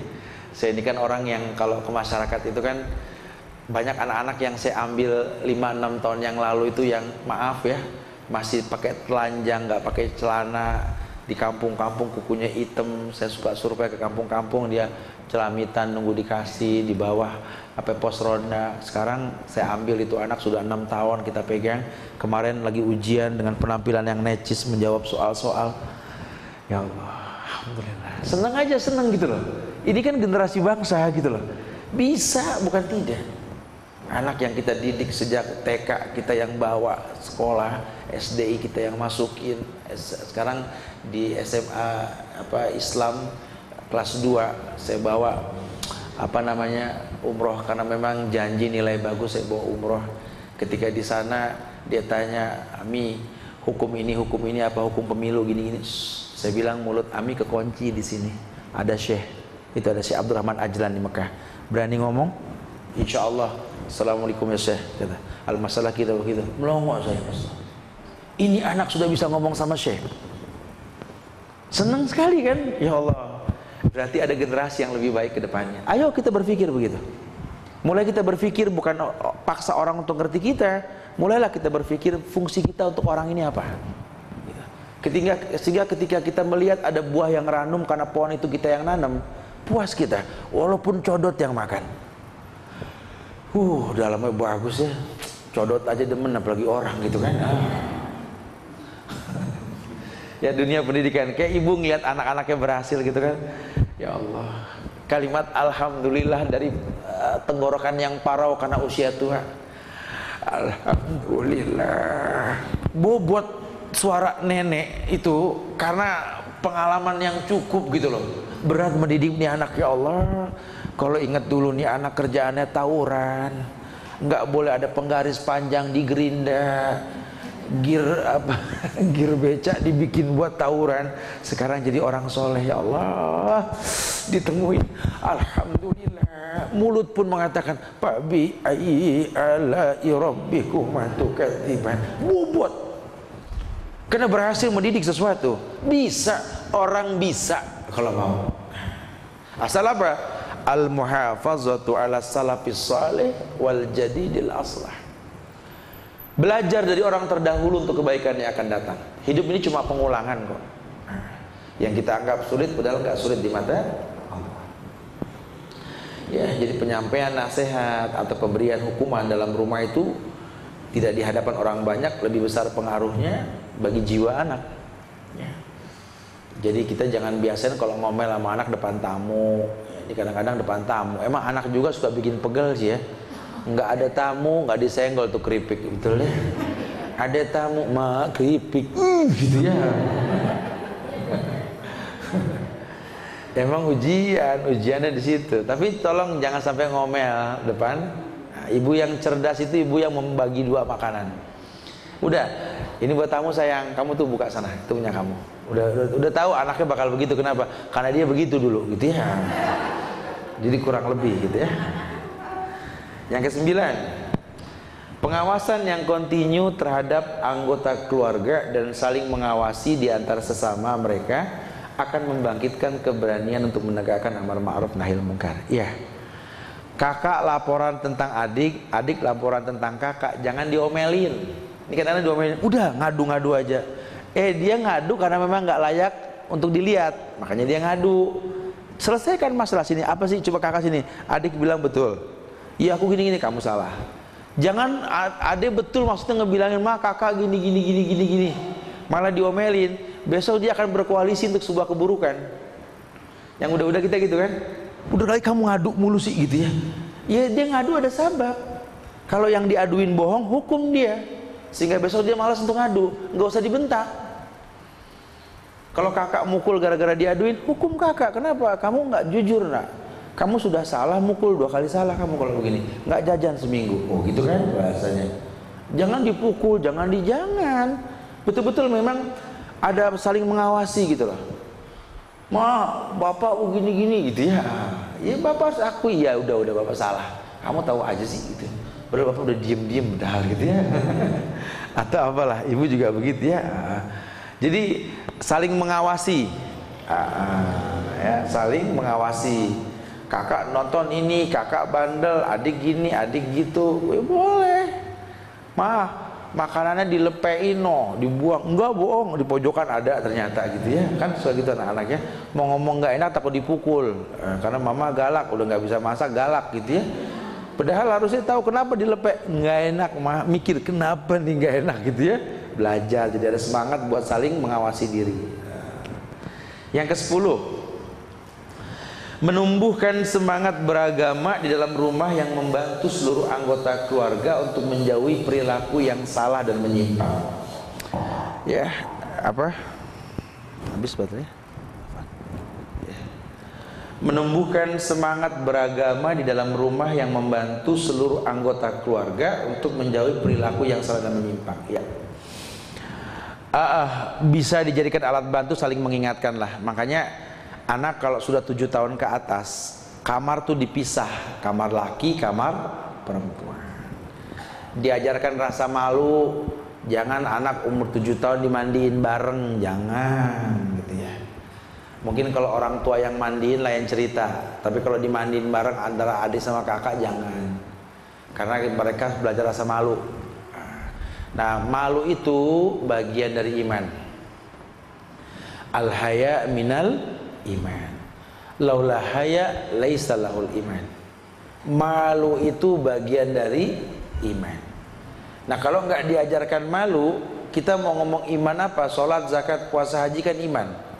Kalau malunya nggak timbul, jangan heran nih anak diem-diem di luar nggak sholat, karena dia nggak punya malu. Orang tua harus tahu muka anak yang sholat sama yang nggak, kelihatan lah mukanya. Orang tua harus tahu lah, kalau ini anak dilatih wudhu yang bersih, maka kita bisa lihat kalau dia betul-betul orang yang sholat. Lihat kukunya, coba lihat kuku kamu, ini kuku kamu hitam nih, wudhu kamu nggak betul. Mama nggak tahu kamu sholat apa enggak, Allah yang tahu. Cuma kalaupun kamu sholat nggak sah nak. Kenapa? Kuku kamu kotor. Ada bahasa seperti itu. Tahu sekali lah orang tua lah. Mama tahu kamu nih tipikal orang yang kalau makan telat ngeluh. Ini tumben nih siang bulan Ramadan nggak ngeluh. What happened? Gitu ya. Ayo ngaon. Ini jangan-jangan nih. Soalnya 10 hari ini kamu Ramadan tuh kalau pulang sekolah ngeluh. Ini tumben nggak ngeluh. Seger lagi tuh muka. Aduh. Coba sini. Wah, ada kelapa muda dikit tuh. Orang tua tuh harus tahu tuh ya. Jadi betul-betul pengawasan yang kontinu lah. Kamu Ramadan ini kok sekalinya depan mama ngaji berantakan. Kenapa? Ternyata kamu nggak ngaji dari kemarinnya. Karena orang yang ngaji tuh kelihatan, lancarnya kelihatan. Ngaji mah, coba buka Quran bingung, buka surat, jarang buka Quran berarti kan. Kalau biasa buka tuh kita cepet, ya secepat kita membuka halaman Kopingho dan apalah, buku-buku apalah. Yang suka baca buku-buku begitu kan, suka tahu halamannya gitu. Quran sama, kalau biasa dibaca mudah, ya, biasa dibaca mudah sekali. Bisalah kita lihat ini anak, ya. Anak yang dapat nilai bagus pulang sama anak yang dapat nilai buruk atau dihukum pulang pasti beda mukanya. Tapi anak saya mukanya ceria-ceria tat kalau pulang, demen pulang ketimbang sekolah. Lain lagi tuh urusannya. Kalau pulang bahagianya mereka, kalau sekolah ruwet mereka semua. Tapi tetap beda lah. Anak tuh hukum asalnya pengen mengabarkan ke orang tua tentang apa yang dia dapat. Tapi kalau tumben-tumbenan nih anak nggak mau cerita dengan apa yang dia dapat, berarti ada masalah. Rata-rata anak-anak yang dilecehkan itu orang tuanya karir loh, yang kurang memerhatikan gerakan anak. Psikologis anak tuh nggak diperhatikan. Padahal anak tuh perubahannya gampang kita lihat kok. Ya. Ada aja satu perubahan bisa kita lihat dari mukanya. Anak, udahlah, muka ini betul-betul jendela kehidupan. Dari muka kita bisa tahu siapa dia. Dari gerakan mata, senyum yang dibuat dengan senyum yang semringah, karena memang tak dibikin-bikin. Beda. Oh beda sekali. Orang tua harusnya paham. Al-ummu madrasatul ula. Dan ibu itu sekolah yang utama. Dia yang tahu. Sampai dia sudah berumah tangga, anak laki sudah berumah tangga, Datanglah nih anak nengok ibunya. Ibu tahu kamu enggak bahagia nak ya. Mama enggak bisa dibohongin sama kamu. Ibu jangan emosi lantas manggil mantu. Dengar ya, oh jangan. Ya, mama cuma nasihatin apapun yang terjadi, sabarlah kalian. Karena ada perubahan. Ibu tahu anak ibu dari kecil. Ibu tahu dia. Ini ada yang disembunyikan sama dia. Ada apa? Kalau rumah tangga ini berujung pada neraka, apa yang mesti diselesaikan? Jelaskan coba. Kamu nggak paham dia, tanya ibu yang paham dia, sehingga ibu akan kasih bocoran tentang dia. Ada obrolan, bukan emosi. Anak saya nggak dirawat sama kamu ya, oh ya pisah, ya. Rusak urusannya. Ibu dewasa, gitu. Ya sabarlah nak. Ibu juga membesarkan suamimu, anak ibu itu bukan setahun 2 tahun nak. 20 tahun baru dia jadi orang nak. Kamu baru 2 tahun sudah komplain. Sabar nak. Ya bukan berarti harus seperti ibu hilang paru-paru sebelah dulu, bukan gitu ya. Ibu akan kasih bocoran gimana caranya nih ngadepin ini orang. Ini orang keras tapi baik hatinya, masya Allah. Asal kamu tahu, kamu jujur sama dia, jangan dibikin-bikin. Ini orang seleranya, ibu akan kasih bocoran semuanya. Atau sebaliknya, kalau itu anak perempuan pulang nggak bahagia, bolehlah ibu ngobrol sama mantu. Tuh, sini tuh. Nih anak saya kok nggak seceriah dulu nih. Ya nggak tahu apa, mungkin kali orang tua bisa bantu. Nggak pengen nimbrung sih enggak ya. Kamu sudah berumah tangga, tapi orang tua tetap ada harga lah di mata anak. Yang kira-kira bisa dibantu, ngomong aja. Apa sih masalah kalian, apa sih? Belum punya anak. Ibu juga dulu nggak punya anak sampai sekian tahun, akhirnya Allah izinkan, nggak ada masalah. Hidup ini bukan masalah punya anak nggak punya anak, bukan. Hidup ini jelas mau kemana, bahtera rumah tangga, gitu lah. Artinya ada omongan lah, itu bagus sekali. Ya, calon-calon nenek harus tahu begini nih, harus tahu gimana caranya untuk melerai lah. Gitu.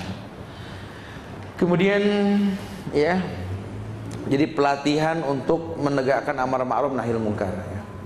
Menumbuhkan semangat beragama dalam rumah yang membantu seluruh anggota keluarga untuk menjauhi perilaku yang salah dan menyimpang. Ya. Jadi kalau lingkungan keluarga itu betul-betul lingkungan yang bisa menjadi tempat untuk saling mengingatkan. Wa tawassaw bil haqq wa tawassaw saling mengingatkan buat kebaikan, buat hal-hal yang sabar. Rumah tuh layak sekali. Mungkin ibu nggak ngucap dengan kata-kata, cuma tingkah laku ibu itu jadi nasihat buat anak-anak. Ayah yang keras, ibu sekian tahun ngadepin orang keras kok bisa kuat ya, gitu ya. Coba tanya. Atau ayah yang baik kok ngadepin ibu yang pencemburu kelas berat gitu ya, galak, kok bisa bertahan gitu loh. Boleh tanya. Aduh ya, saya 2 tahun aja udah bertanduk ya. Aduh, ayah bisa 30 tahun ngadepin yang kayak gini kuat amat. Tanya. Pasti jawabannya itu nanti bisa menambah apa ya, masukan lah buat kita untuk ke depan seperti apa gitu. Insya Allah positif ya. Hidup ini memang seperti ini nah. Kebaikan itu bukan sesuatu yang tidak ada resikonya, semua ada resikonya. Kita pengen yang baik pasti ujiannya berat.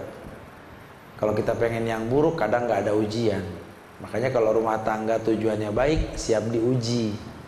Apalagi kamu cari orang soleh, soleha ya. Pengen punya anak soleh dan soleha, kamu harus tahu kata Rasul, ujian yang paling berat itu ujian para nabi dan rasul. Kemudian siapa? Orang-orang soleh.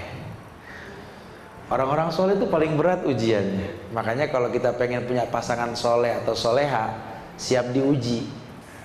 Ya ujiannya, nikah sama ustadz, sama syekh, nikah sama ustazah atau siapa, siap diuji.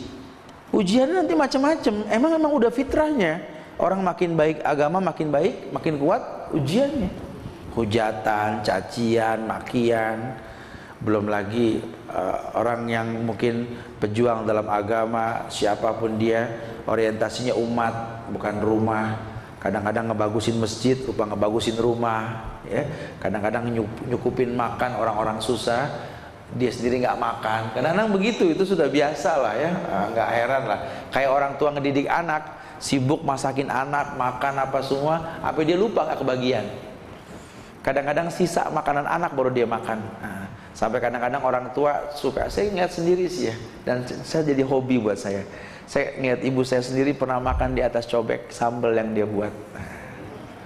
Ya, jadi sedapnya. Padahal awalnya apa? Enggak kebagian gitu loh. Dimasukin nasinya, diulek-ulek di cobeknya itu ya. Kok begini sih mah? Sedap.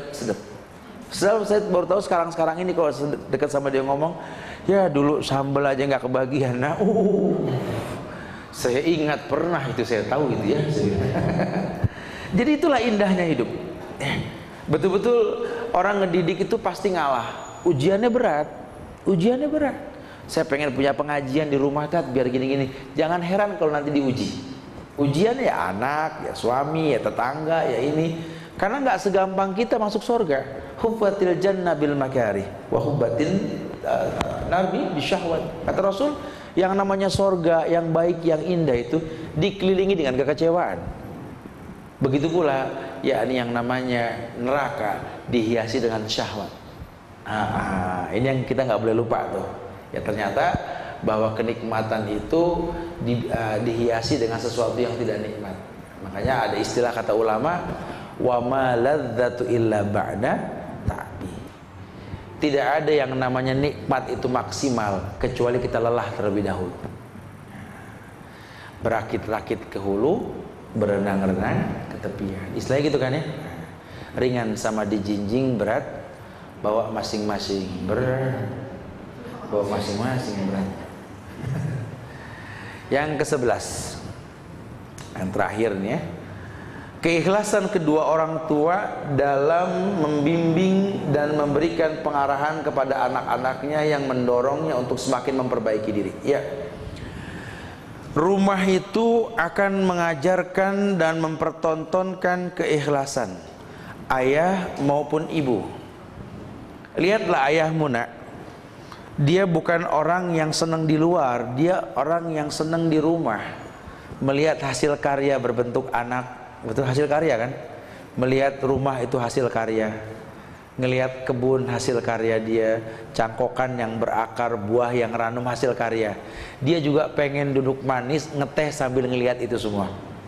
Ngeteh, ngelihat rumah yang bagus, anak yang lucu, tumbuhan yang subur, ngayal.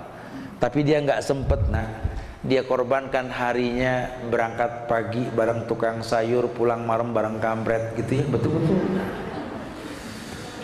Aduh, sampai kadang-kadang ya Allah pengen ngelihat matahari pagi di rumah sampai susah, pengen ngelihat anak-anak merem dan prosesnya. Ini pergi anak belum bangun, datang anak udah merem gitu ya. Ayahmu menangis nak. Dia itu juga orang yang betul-betul hatinya baik, cuma dia korbankan rasa karena harus banting tulang mencari nafkah, betul?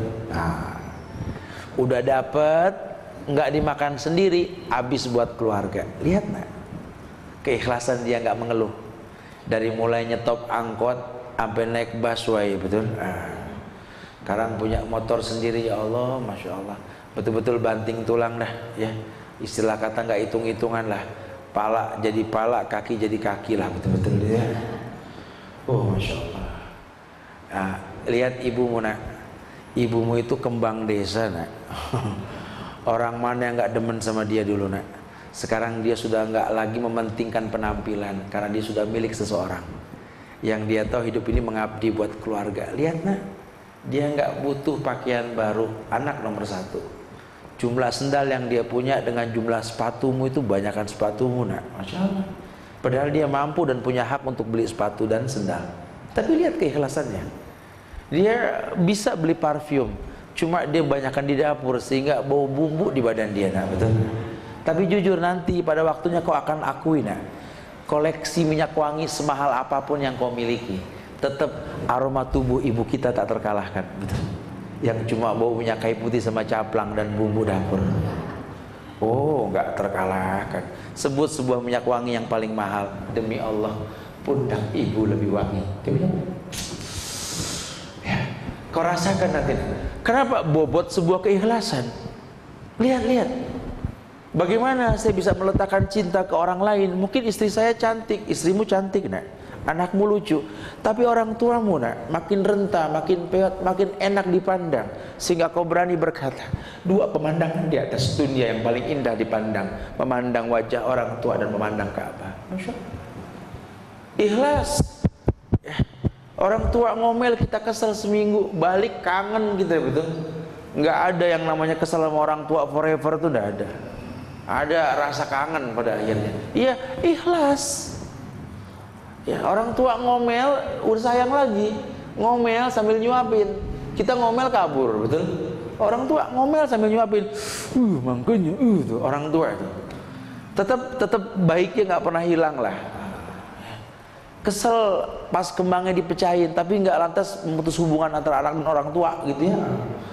Pas kembang mama tuh mahal, kamu pecahin, putus hubungan nggak ada, gitu ya. Ikhlas lah. Jadi rumah itu bisa untuk itu. Ya, mengorbankan diri buat anak, mengorbankan diri buat keluarga. Ini audiovisual yang betul-betul bisa mencetak anak menjadi sesuatu yang baik di mata dunia, dan tak terasa tercetaklah anak seperti yang diinginkan oleh generasi robbani. Ya, makanya bab yang kita bahas ini adalah bab tentang keistimewaan rumah sebagai wadah pendidikan. Nah, kalau sudah rumah seperti itu, ya, mudah kita bicara tentang rukun iman. Bukan sesuatu yang sulit lah. Rukun iman itu yang disampaikan, yang dibahas, yang dimuliakan akan menjadi sebuah kemuliaan yang diinginkan dalam agama. Makanya surat Al-A'raf ayat 182 Allah berfirman, wa id akhadha rabbuka min bani adama min zuhurihim dzurriyyatahum wa ashhadahum ala anfusihim alastu birabbikum qalu bala syahidna an taqulu yaumal qiyamati inna kunna an hadza ghafilin.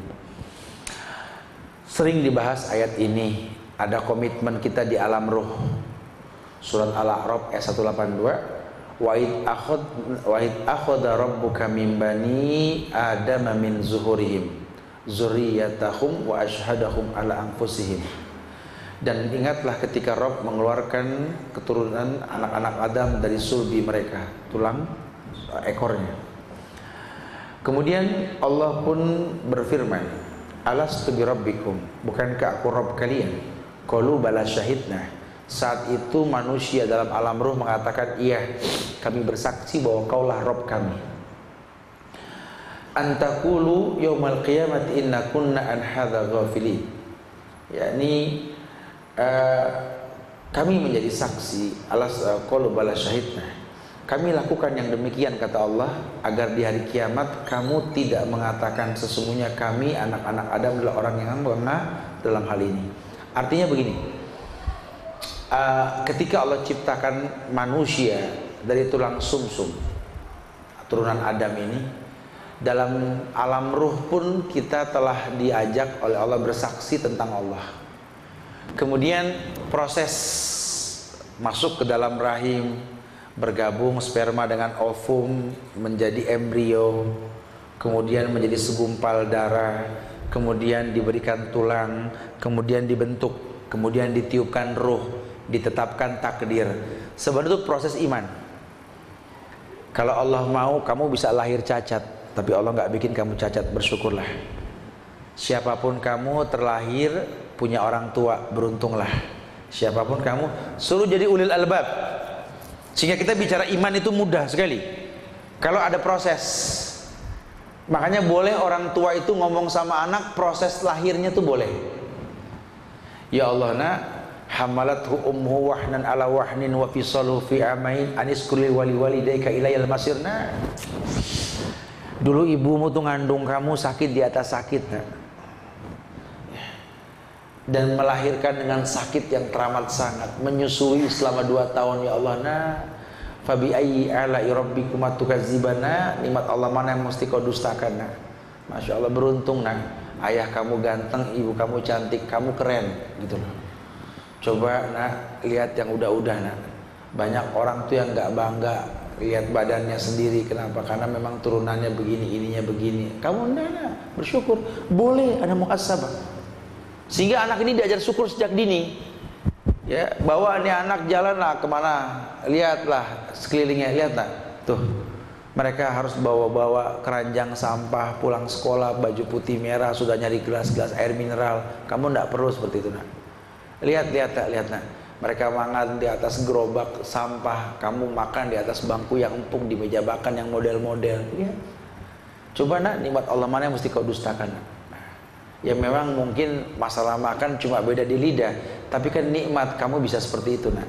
Masya Allah, boleh ada muhasabah diri. Maka ketika iman dikedepankan, nikmat hidup ini. Ya, wallahu musta'an. Jadi itulah 11 tentang rumah dan keistimewaan sebagai wadah pendidikannya. Adapun tentang rukun iman mudah disampaikan kalau basicnya sudah benar, insyaallah. Wallahu musta'an. Silakan yang mau bertanya. Fadhal, akhir da'wana alhamdulillah rabbil alamin.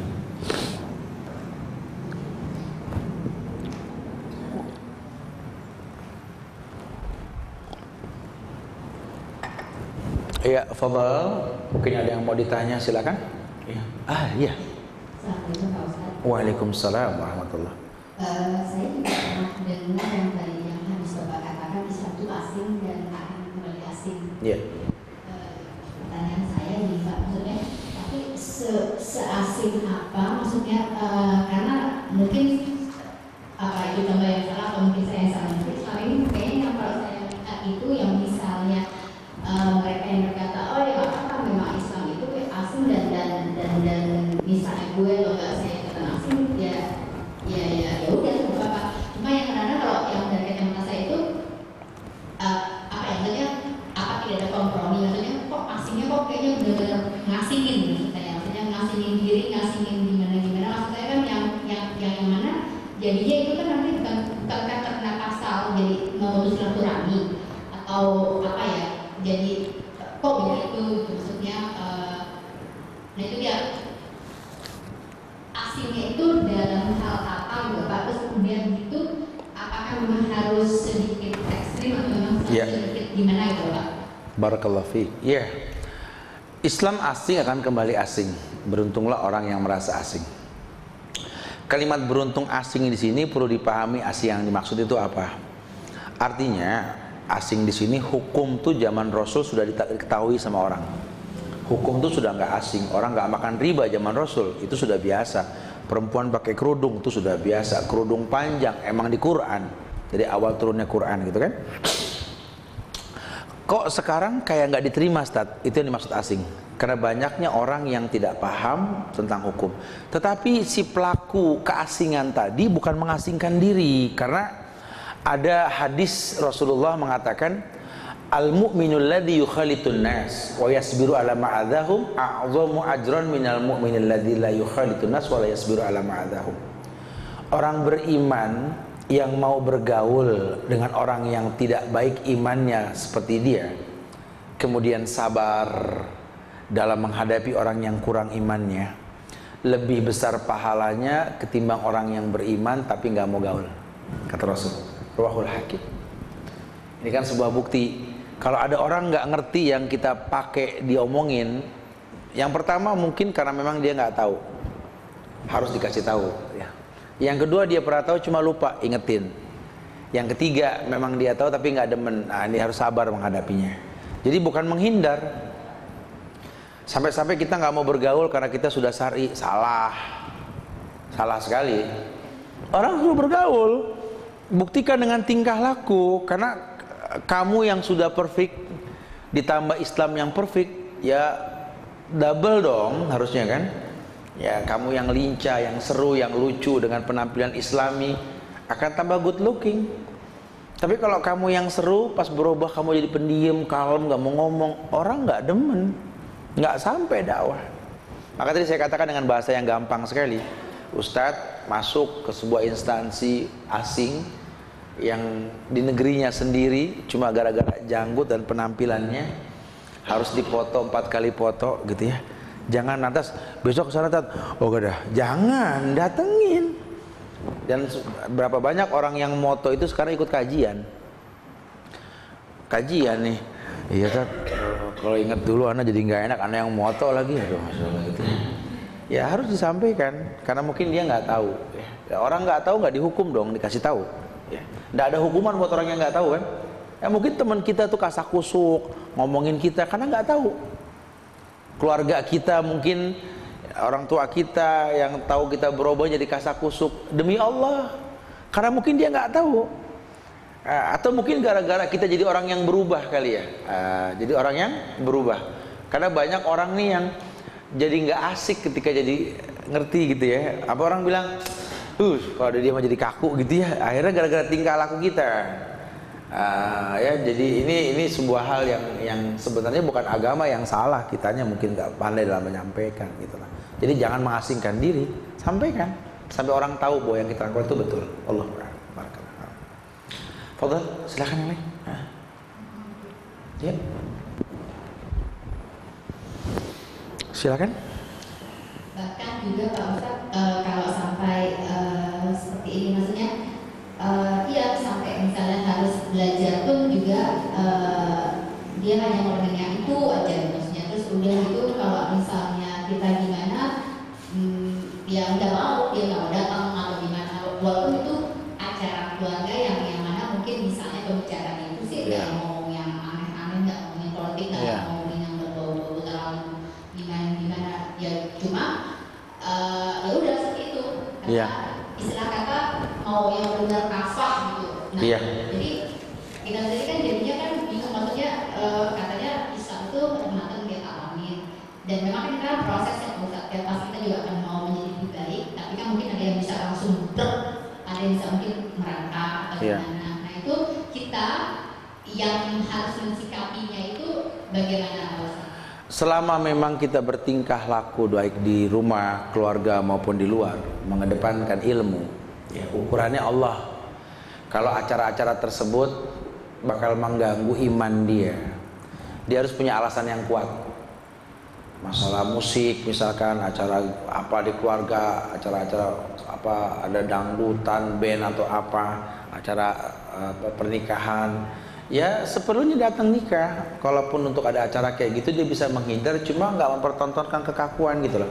Atau mungkin kumpul-kumpul acara keluarga yang wallahu alam lah apa namanya, tapi dia sudah tahu sebenarnya nggak ada di Islam.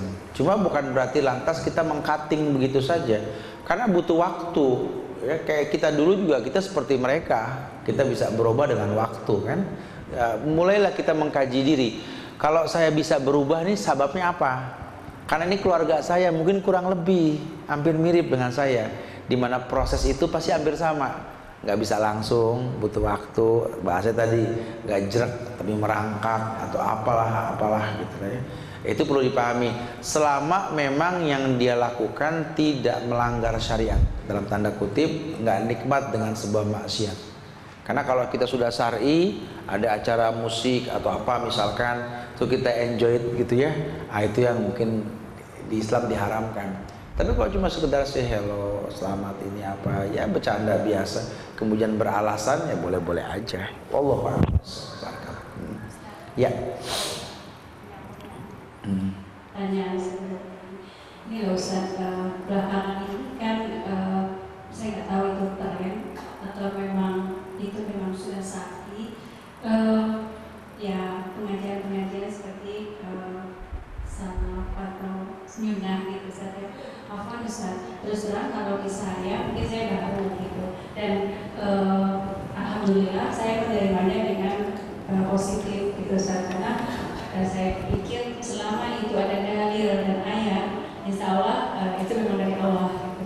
Tapi ada beberapa, kalau misalnya ada teman atau saudara yang tiba-tiba melihat kita ada perubahan seperti itu, atau kita punya informasi yang selama ini mereka tidak tahu atau mereka meyakini itu tidak salah gitu. Misalkan seperti musik kan belakangan ini memang banyak dikatakan itu haram gitu, atau pergi safar haji atau umroh tanpa mahram itu belakangan ini ternyata tidak boleh gitu. Nah sementara ini selama ini kita sudah tahunya enak-enak aja gitu. Nah itu gimana kita nyikapi, dan sebenarnya yang sebenarnya dari kalau Allah Rasul itu bagaimana hampir mirip tadi menyikapi perbedaan di masyarakat tentang hukum yang kita sudah tahu. Ya, musik yang sudah menjadi bagian hidup orang. Kita nggak bisa ngelarang orang musik kalau kita nggak kasih solusi. Orang lagi enak kok dilarang, ya nggak bakal bisa lah. Solusinya apa? Gitu loh. Kayak orang ada acara-acara bid'ah, ritual maulid, yasinan apa. Coba lihat deh, mereka makan enak, dengerin ceramah, orang ngaji dilarang, mana mau. Coba kita kalau mau melarang atau memberikan kabar tentang keburukan, ada gak solusi? Kayak tadi, kita mau ngelarang orang musik, ya wajar saja lah orang ini gak bisa ngaji, yang dia bisa cuma musik. Pernah gak kita bikin proses indah dalam hidup dia dengar musik, dia juga dengar ngaji? Sampai dia membandingkan, beda ya, gitu ya. Tapi kalau di cutting langsung nggak bisa, lawang dia belum bisa ngaji, nggak bisa, ada proses. Bukan berarti mengiyakan musik ya, artinya proses. Proses. Sebelum kita mengcutting kebiasaan ya, enjoy dia tadi gitu ya, sudahkah kita membiasakan dia yang baik? Kayak anak kita langsung larang nggak bisa, dia akan diem nanti. Akhirnya punya handphone, pakai headset, mama nggak tahu dia dengerin reggae loh, bergoyang-goyang gitu ya. Tapi kalau dibiasakan Quran didengungkan di rumah, sering diinikan, ja'al haq wa zahaqal batil rumusnya. Datang yang hak, yang batil pasti hilang. Rumusnya itu. Makanya saya pernah sampaikan juga di majelis Syekh Abdul Razak beberapa bulan yang lalu di Madinah. Beliau mengatakan bahwa hidup ini bukan hanya perintah dan larangan. Hidup ini pembiasaan. Jadi kalau orang sudah terbiasa, maka kita bicara perintah larangan tuh mudah sekali. Nah ini orang belum terbiasa, kita bicara perintah dan larangan nggak bakal bisa. Kita nyuruh anak sholat, lawang dia belum tahu sholat itu hukumnya apa, nggak bakal bisa. Ajak aja dulu sholat subuh berjamaah, habis sholat subuh ajak makan nasi uduk yang enak, ajak makan tupat sayur. Besok kita ajak dia yang bangunin kita, papa subuh yuk, kenapa sih tupat sayur gitu ya? Ada tawaran yang enak, butuh pembiasaan dulu. Nah, sama seperti itu. Jadi bukan mengiyakan kesalahan, cuma kalau bisa di tengah-tengah dia berbuat salah, dia harus berbuat baik. Nanti waktulah yang bercerita, hati ini akan condong kepada yang baik gitu.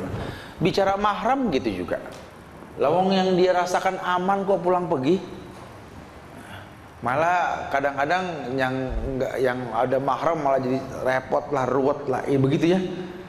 Ini kan perlu pemahaman juga, dan kita nggak bisa cutting langsung. Ya, artinya perlu dikasih kabar sama dia bahwa mahram itu bukan syarat sah haji dan umroh. Nah, jadi kalau orang haji tanpa mahram, hajinya sah, cuma perjalanannya dosa. Nah, kita perlu kasih tahu sama dia, dosa itu sesuatu yang akan menjadi beban kita di akhirat. Butuh ceramah dulu dong. Nah, sampai kalau dia tahu, oh ya percuma juga kalau saya berbuat baik, saya berbuat dosa juga. Oh kalau gitu gini. Memang ada khilaf ulama tentang ini. Kan enak orang ngedengernya tuh nggak veto. Ini kan yang paling bahaya veto, dan yang memveto ini orang yang dia tahu siapa. Saya tahu kamu beberapa tahun yang lalu, sekarang kamu veto saya, ya nggak bakal bisa. Ya, ini kan jadi kita bicara uslub, lagi cara dalam berdakwah gitu loh. Saya sering saya selalu bilang sama travel yang saya berangkat, saya nggak mau kalau nggak pakai mahram, harus pakai mahram. Tapi tetap travel itu suka aneh-aneh, ujung-ujungnya giliran praktek di lapangan ada yang nggak pakai mahram, maka ditempel lah dengan mahram siapalah gitu. Ya sepanjang jalan saya perintahkan dia banyak istighfar, dan next time jangan diulang lagi. Dan banyak yang terdakwahi seperti itu caranya. Ketika dia sudah selesai pulang safar, maka dia banyak beristighfar dan bertobat, tak mengulang lagi. Bahkan sekarang merutinkan umroh dengan pasangannya, dengan anaknya, rezekinya ada proses lah. Jadi kalau kita cutting langsung, orang kaget. Agama butuh pembiasaan. Gimana cara kita menyampaikannya? Ya menyampaikan nggak selamanya di majelis. Kita sama-sama perempuan bisa ngobrol di tempat yang enak kok. Atau sambil belanja kita ngomong santai, ternyata Islam asik ya hukum ini. Harus. Jadi nggak harus agama tuh di majelis. Maka saya suka bilang, bertemanlah dengan jamaah, dengan ustadz, dengan guru-guru kita, ustazah dan lain-lain di luar kajian. supaya kita bisa berdialog. Mungkin kalau di majelis kita malu nanya, via telepon atau via WhatsApp atau via BlackBerry kita bisa ngobrol lebih luas, lebih bebas. Fadol, yang penting bisa nerima. Nah, tinggal kita menyiapkan media lah. Ya, insya Allah mudah-mudahan ya, ini harus Jumatan, waktu ya lumayan bisa kabur. Ya, saya minta maaf ya kalau ada kekurangan, kesempurnaan hanya milik Allah. Mudah-mudahan sepintas yang disampaikan manfaat ya buat diri saya, buat jamaah sekalian. Allah, saya minta maaf kalau ada kekurangan, kesempurnaan hanya milik Allah. Kita tutup kafaratul majelis. Subhanakallahumma bihamdika asyhadu an la ilaha illa anta astaghfiruka wa atubu ilaik. Jamaah sekalian, tolong jangan bosan doain negeri ini. Minta Allah jadikan negeri ini negeri yang baldatun thayyibah wa rabbun ghafur. Diberikan pemimpin yang iman, Islam, adil dalam menentukan sikap ya. Doa orang beriman itu mustajab sama Allah. Wallahu a'lam bishawab. Akhiru da'wana alhamdulillahirabbil alamin. Assalamualaikum warahmatullahi wabarakatuh.